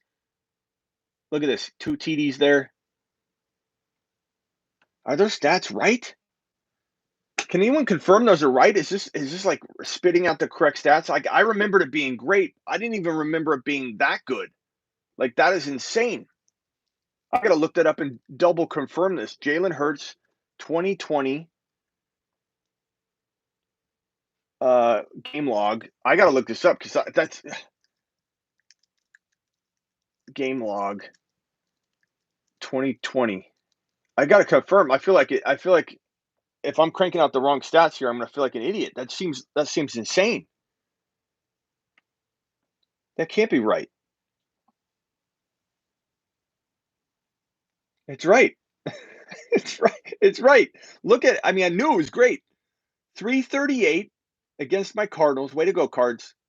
Way to go, Cards, broskies. And they won the game too, right? The Cards won. 338, 3 TDs, 338, 3 TDs, 63 rushing yards, 1 touchdown. And what does that coaching staff do? What does Peterson do? Benches him. Takes him out of the lineup like a moron. Takes him out of the lineup. My point, Sirianni comes in, doesn't support this man. When he got removed from the lineup, plugged back in, removed, and he walks into his new job where the coach got ousted for that very reason and a bunch of other reasons, and goes, I don't know who our quarterback is. I don't know about you or me. Yeah, this organization's awful. Eagles organization's awful. They remind me a lot of the Lions. They remind me a lot of a few organizations that are just awful. Sirianni walks in, doesn't anoint Jalen. First thing I would do walking in is I would say, I have an announcement to make. Jalen Hurts is our future. We're going to ride this man to the promised land. Of course, he's our quarterback. Of course, he's our starter. Let me give him a little confidence, a little boost after the head coach removed him from the lineup. We all, you, me, everyone had Jalen Hurts in the top 5 dynasty quarterback coming out of that 342 yard, 3 TD, 69 yard rushing, or no, 63 yard rushing, 1 TD performance, 4 TDs, and over 400 yards total. 400 yards and 4 TDs. We all walked out saying this guy's a top 5 to 6 quarterback. Now nobody even cares about him, it seems. He's going so late in drafts. He's going in, what's his ADP right now? Jalen Hurts' ADP is 9.3. 9.3. I don't know if this ADP is the most trustworthy right now. 9.3. That's around David Johnson. That's around Jamal Williams. Like, you got to be kidding me. I missed a super chat. I'm sorry. I've been ranting and raving here. I was supposed to leave a while ago, but you know how I go. I say bye, and then hours later, people are like, "I thought you were leaving." Where do you draft? When do draft orders start in Door League 2? Once we fill all the teams for all of them, we will do a draft order party where I'll plug my phone in or a screen share, and we're going to randomize every one of the leagues. And if you want in the Door League, drop a 20 spot. I'll write your name on the door in permanent marker, send you an invite to the Door League. Door League 1 is full. That's for the DK Metcalf jersey. Door League 2 prizes are TBA. For the Door League 2 prizes will be TBA. And we're going to have unlimited spots to really get into Door League 2, because as we get more people, we just open up another team, another league of 12. So we have leagues of 12, and we'll go from there. So excited about Door League 2, Door League 1. Both of them draft on Saturday, August 28th. If you're in Door League 1 or 2, Louis, you could super chat it right here. Or you can DM me on Instagram right now, or DM me on Discord. Discord's probably preferable. How do you get to Discord? You go to smitty1.com. Right behind my shoulder, smitty1.com, and click the Discord button. DM me if you choose. I will tell you a little bit about it. But Door League 2 is still taking entries for it. And Keep the DK Metcalf jersey. I want the door. I can't give the door because part of the allure for the 20 spot and getting into the door league, I know you're joking, or maybe you're not, is you're on the door for life. You're on the door for life. We've literally got everybody that is, let me show you the door. Let me show you the door. This is Door League 1. Everybody that's in Door League 1. We've got the cardboard crew.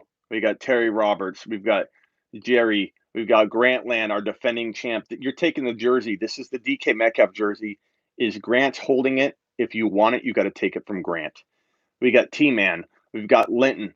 We've got JCT. We've got Bender. We've got Eric. We've got Dom. We've got Tony Turley. I don't know if he's actually showing up. Maybe we give away a spot. Jay Webb. If I'm calling you out, you have to contact me if I haven't heard from you yet. Captain Spock. We got Spatula. We got Open. No, who's that? That's Martinez. Martinez. Is that no? Who is that? Devin. Aloha. Rob. Andrew Silva. His brother. Todd. We got Todd right here. There's you, Todd. Todd. Andrew. Order 66. George. Terry Roberts again. Isong. D2W Stu. Todd, that's the first time you've seen your name, Todd? Vag, we got you there. Cov, Adam M wants in. Adam M, DM me on IG or Discord right now, bro. Zach, we got Dom A, we got Chase, we got the Silva brothers. They're over here. I rewrote your name, Silva, because I covered you with this picture, and so I had to rewrite you. So you're actually on the door twice. But you've given up so much over the years. I put you on twice. Door League 2 is down below the handle. Everything above the handle is Door League 1.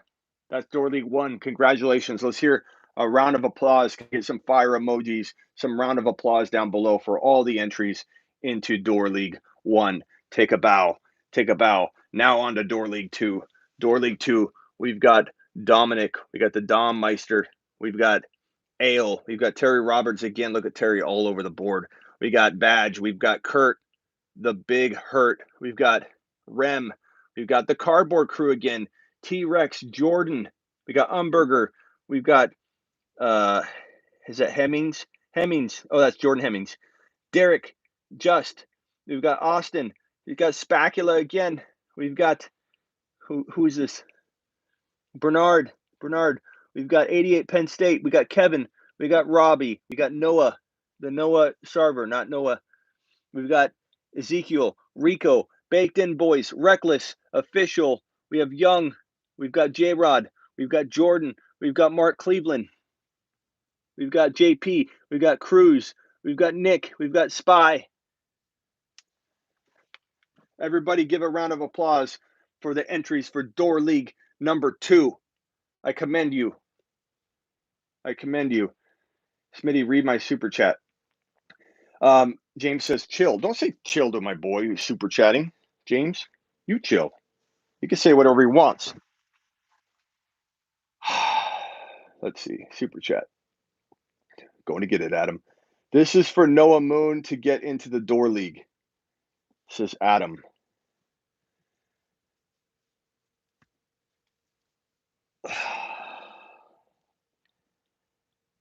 I don't know what to say on that one. Bro. I don't know if that's. Are you sure you want to give it to Noah, or do you want to give it to somebody that's giving more to the channel? Than the negative comments. You do what you want with it.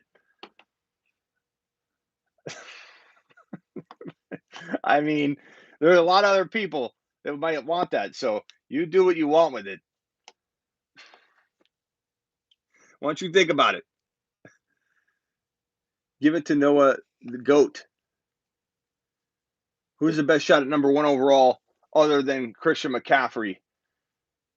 I mean, I'm not taking anybody else at number 1 overall. Kamara, I suppose. I like Elliott at my number 3.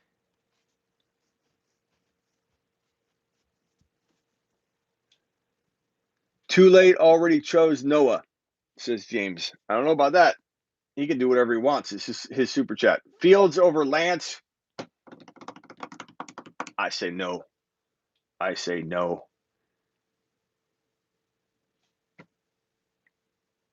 Brian, what's up, Brian?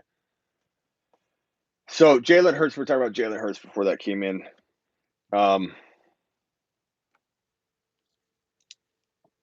If you have to plant your flag on one player to make a jump into fantasy elite, who you got? I mean, am I talking like Javonte Williams in round 5? Is that deep enough?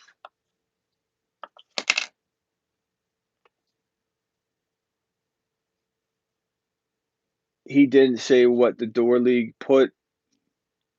Noah Moon on the bathroom door league. This is Mighty Buffoon.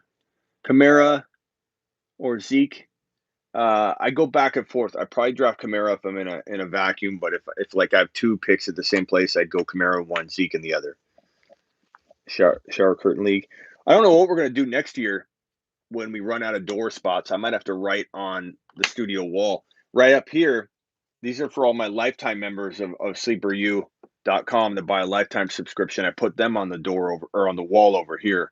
But I may eventually have to for like next year. We might have to write like in this space for the door league 3 and 4 for 2021, 2022. So door league might go over there and make a ceiling league. We could do a ceiling league. We could also do that wall. You could be written on the wall there. So we got some space. I want to keep some white space, but we could put it on that wall. That's for the Sleeper U lifetime subscribers. We could put it on this wall behind. I don't know how that'll look on the show though.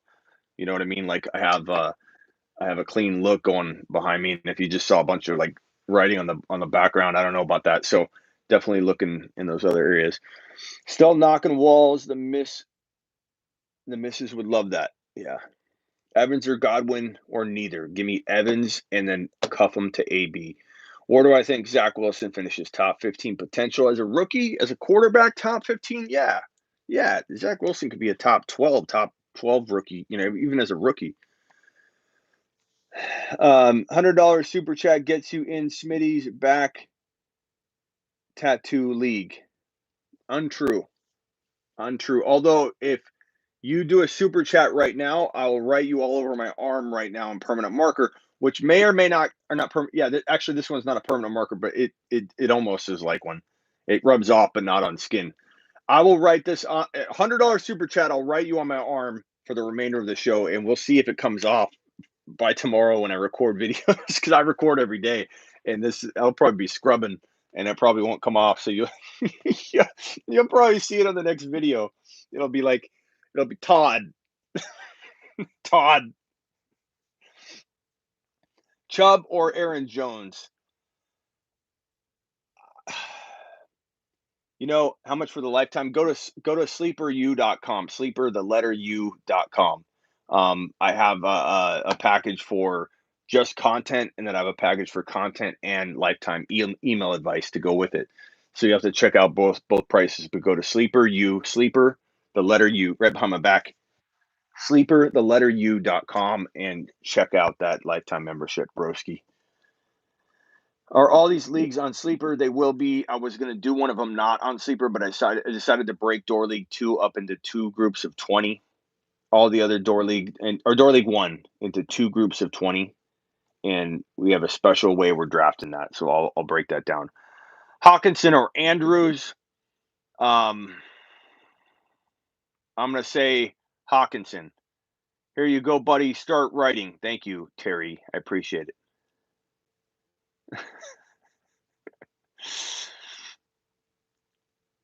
I think Terry missed the amount. And no, Terry, I don't want you to drop 100. I was saying if someone dropped 100, I would write all over my arm.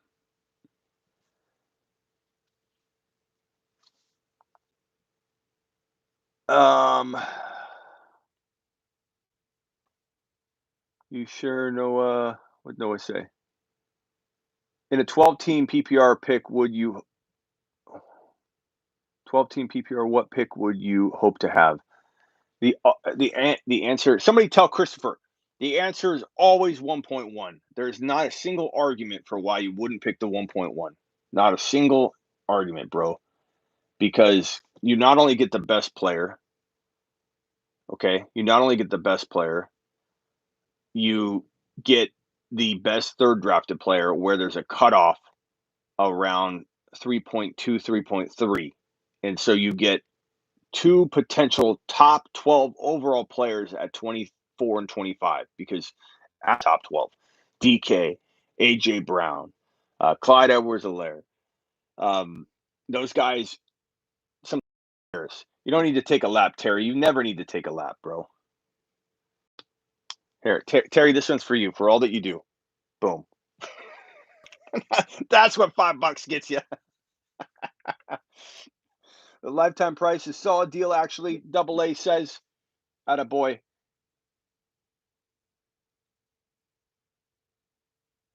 I'll take it if James joins. What?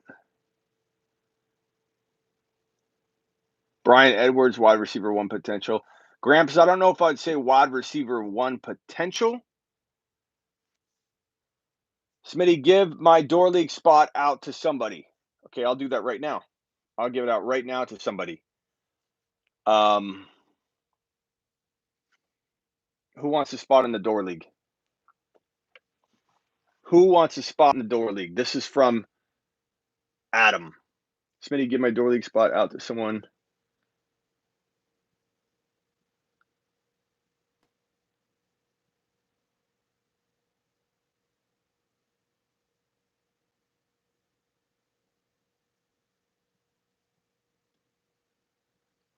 Who wants a spot in door league? Okay, if you want a spot in door league, I'll tell you what.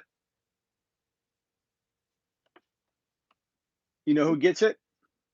The first person that messages that's joined my YouTube exclusive group, and that is Chi-Town. Chi-Town Monsters, congratulations, you got the spot from Adam. Why? Because Chi-Town, let me show you what Chi-Town did. Chi-Town is a part of, here's my YouTube page. Chi-Town is a part of the YouTube exclusive group. So Chi-Town gets it. Join, boom. Join, boom. Chi-Town, it's yours, bro. It's yours. It's yours. YouTube exclusive. Congrats, Chi-Town. Hey, go into the YouTube exclusive group on actually DM me on Instagram and or Discord.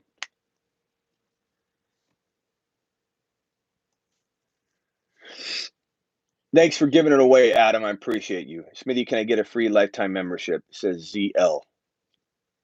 I give those out once in a while, and we're giving out a ton of them during the whole league. So I'll be giving out you can co-host a show. We're gonna give out a bunch of prizes as well. Smitty, can I get a free? I already got that question. Saloon doors are a sleeper pick. What?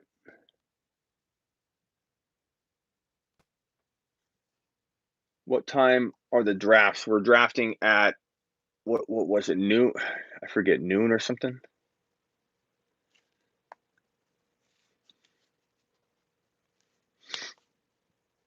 We're gonna do a lot of best ball drafts. Hopefully, the best ball stuff it becomes ready to roll soon here, and we'll be getting them going soon. Don't worry. I think it's noon, Terry. Smitty, do a normal draft. Smitty, what time are we drafting? What? Thumbs up, clapping emoji. All right, hit me with the final. Sign up for Smitty's text device at Adam. Attaboy, Adam. Attaboy. Where's my phone? This is text device right here. HeySmitty.com. Okay, final questions, go.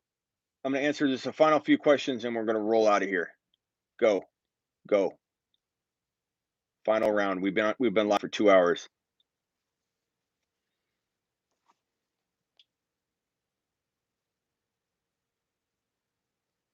Smitty has his own staff here. Yes, I do. Smitty doesn't let you down. Thank you, Terry. Javonte, week 1, running back 2 production. He could. We just don't really know. I'll text you in regards to the door league tomorrow. Thank you. Auction draft video, please. I'll try to do one soon. Any reason you like Higbee, Stafford, Hawkinson? That connection was great. I also like Higbee's skill set. I've liked him for a long time. He just hasn't gotten a chance. I do worry about McVay, but I think he's got a lot of upside for the value, which is very low cost. Dr. Dom says Henry and DK start. What are my thoughts on that? I like it. Consider trading Henry by double-digit weeks, though. I believe that the workload will add up, and you should be able to get a ton for him. The Deshaun Watson situation getting worse or better for him to play this year? Mighty Buffoon, I don't think he plays in 2021, bro. I think because of this settlement stuff taking so long, he'll probably be put on the commissioner exempt list. His sponsors dropped him. Not saying right or wrong on that, but I think the NFL is going to be pressured. If the sponsors drop them, they're going to be pressured with their advertisers and sponsors to put him on the exempt list until it gets worked out. He's still got a pending criminal investigation, so they have every right to be cautious with it, but it is a little bit it's a bad spot for them to be in because he's not proven guilty or anything, but they do have the way that they do things in the NFL, and reading what they've done in the past, I feel like, that probably going to definitely put him on the list. DK or AJ Brown, I like DK a tad more right now. Just for right now. Doesn't mean I don't love him. Who wins the Super Bowl? The Bills. The Bills, baby. The Buffalo Bills. Screenshot this. The Buffalo Bills will win the Super Bowl. Screenshot. Take your screenshot now. Laugh all you want. Laugh all you want. Make sure you come back. Kenny Galladay this year's Diggs keeps getting hurt, bro. Keeps getting hurt. I like him, but he keeps getting hurt. Like I want to believe in him, but I want to believe in him.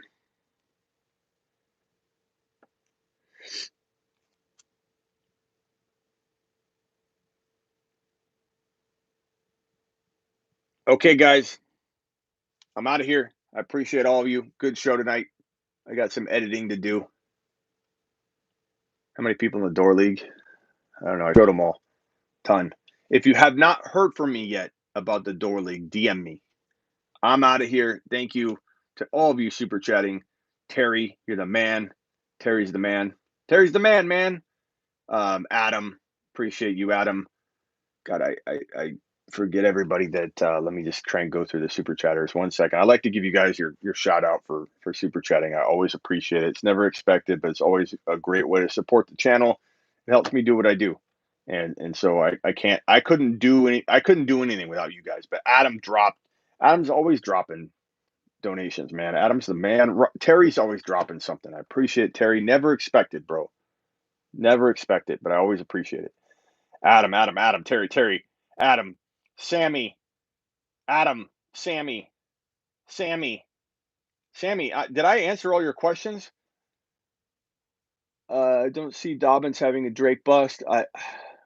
Michael Carter, why is Woods risky? I think I got all your takes. Dope ass show. I didn't see that one, Sammy. I'm sorry. I can't believe I missed that. What's wrong with me? Adam saying sign up for the text device. You guys are awesome. Thank you, Sammy. Jordan Roberts dropping a super chat. Rock Out dropped one on the way in the door. Rock Out, I appreciate you. Joel A dropped one on the way in the door. Last night, Ryan Herring, Sir Dilly, Terry Roberts, Ryan Herring, Adam, Jordan Roberts, Terry, Jordan Roberts, Adam, Rock Out, Gary, Mark Cleveland. I'm going back to the days prior. Joel, J-Rod, Mark Cleveland, Joel, Adam, Joel. That was their battle. Dr. Dom dropping a super. Rock Out again. Young Mellow, Rock Out. Mark Cleveland, Official, Reckless, Terry, Adam, Reckless, Adam, Caleb, Adam. iSong, Adam. Damn, Adam. Noah Sarver, Baked In Boys, Noah Sarver, Mark Cleveland, Caleb. You guys rock. You guys rock. Plain and simple. I probably missed a super chat here. You get plain and simple. Never expected. Always appreciated. I appreciate you. Spread the word. Tell your grandma. Tell your friends. Tell everybody about the show. I will see you later.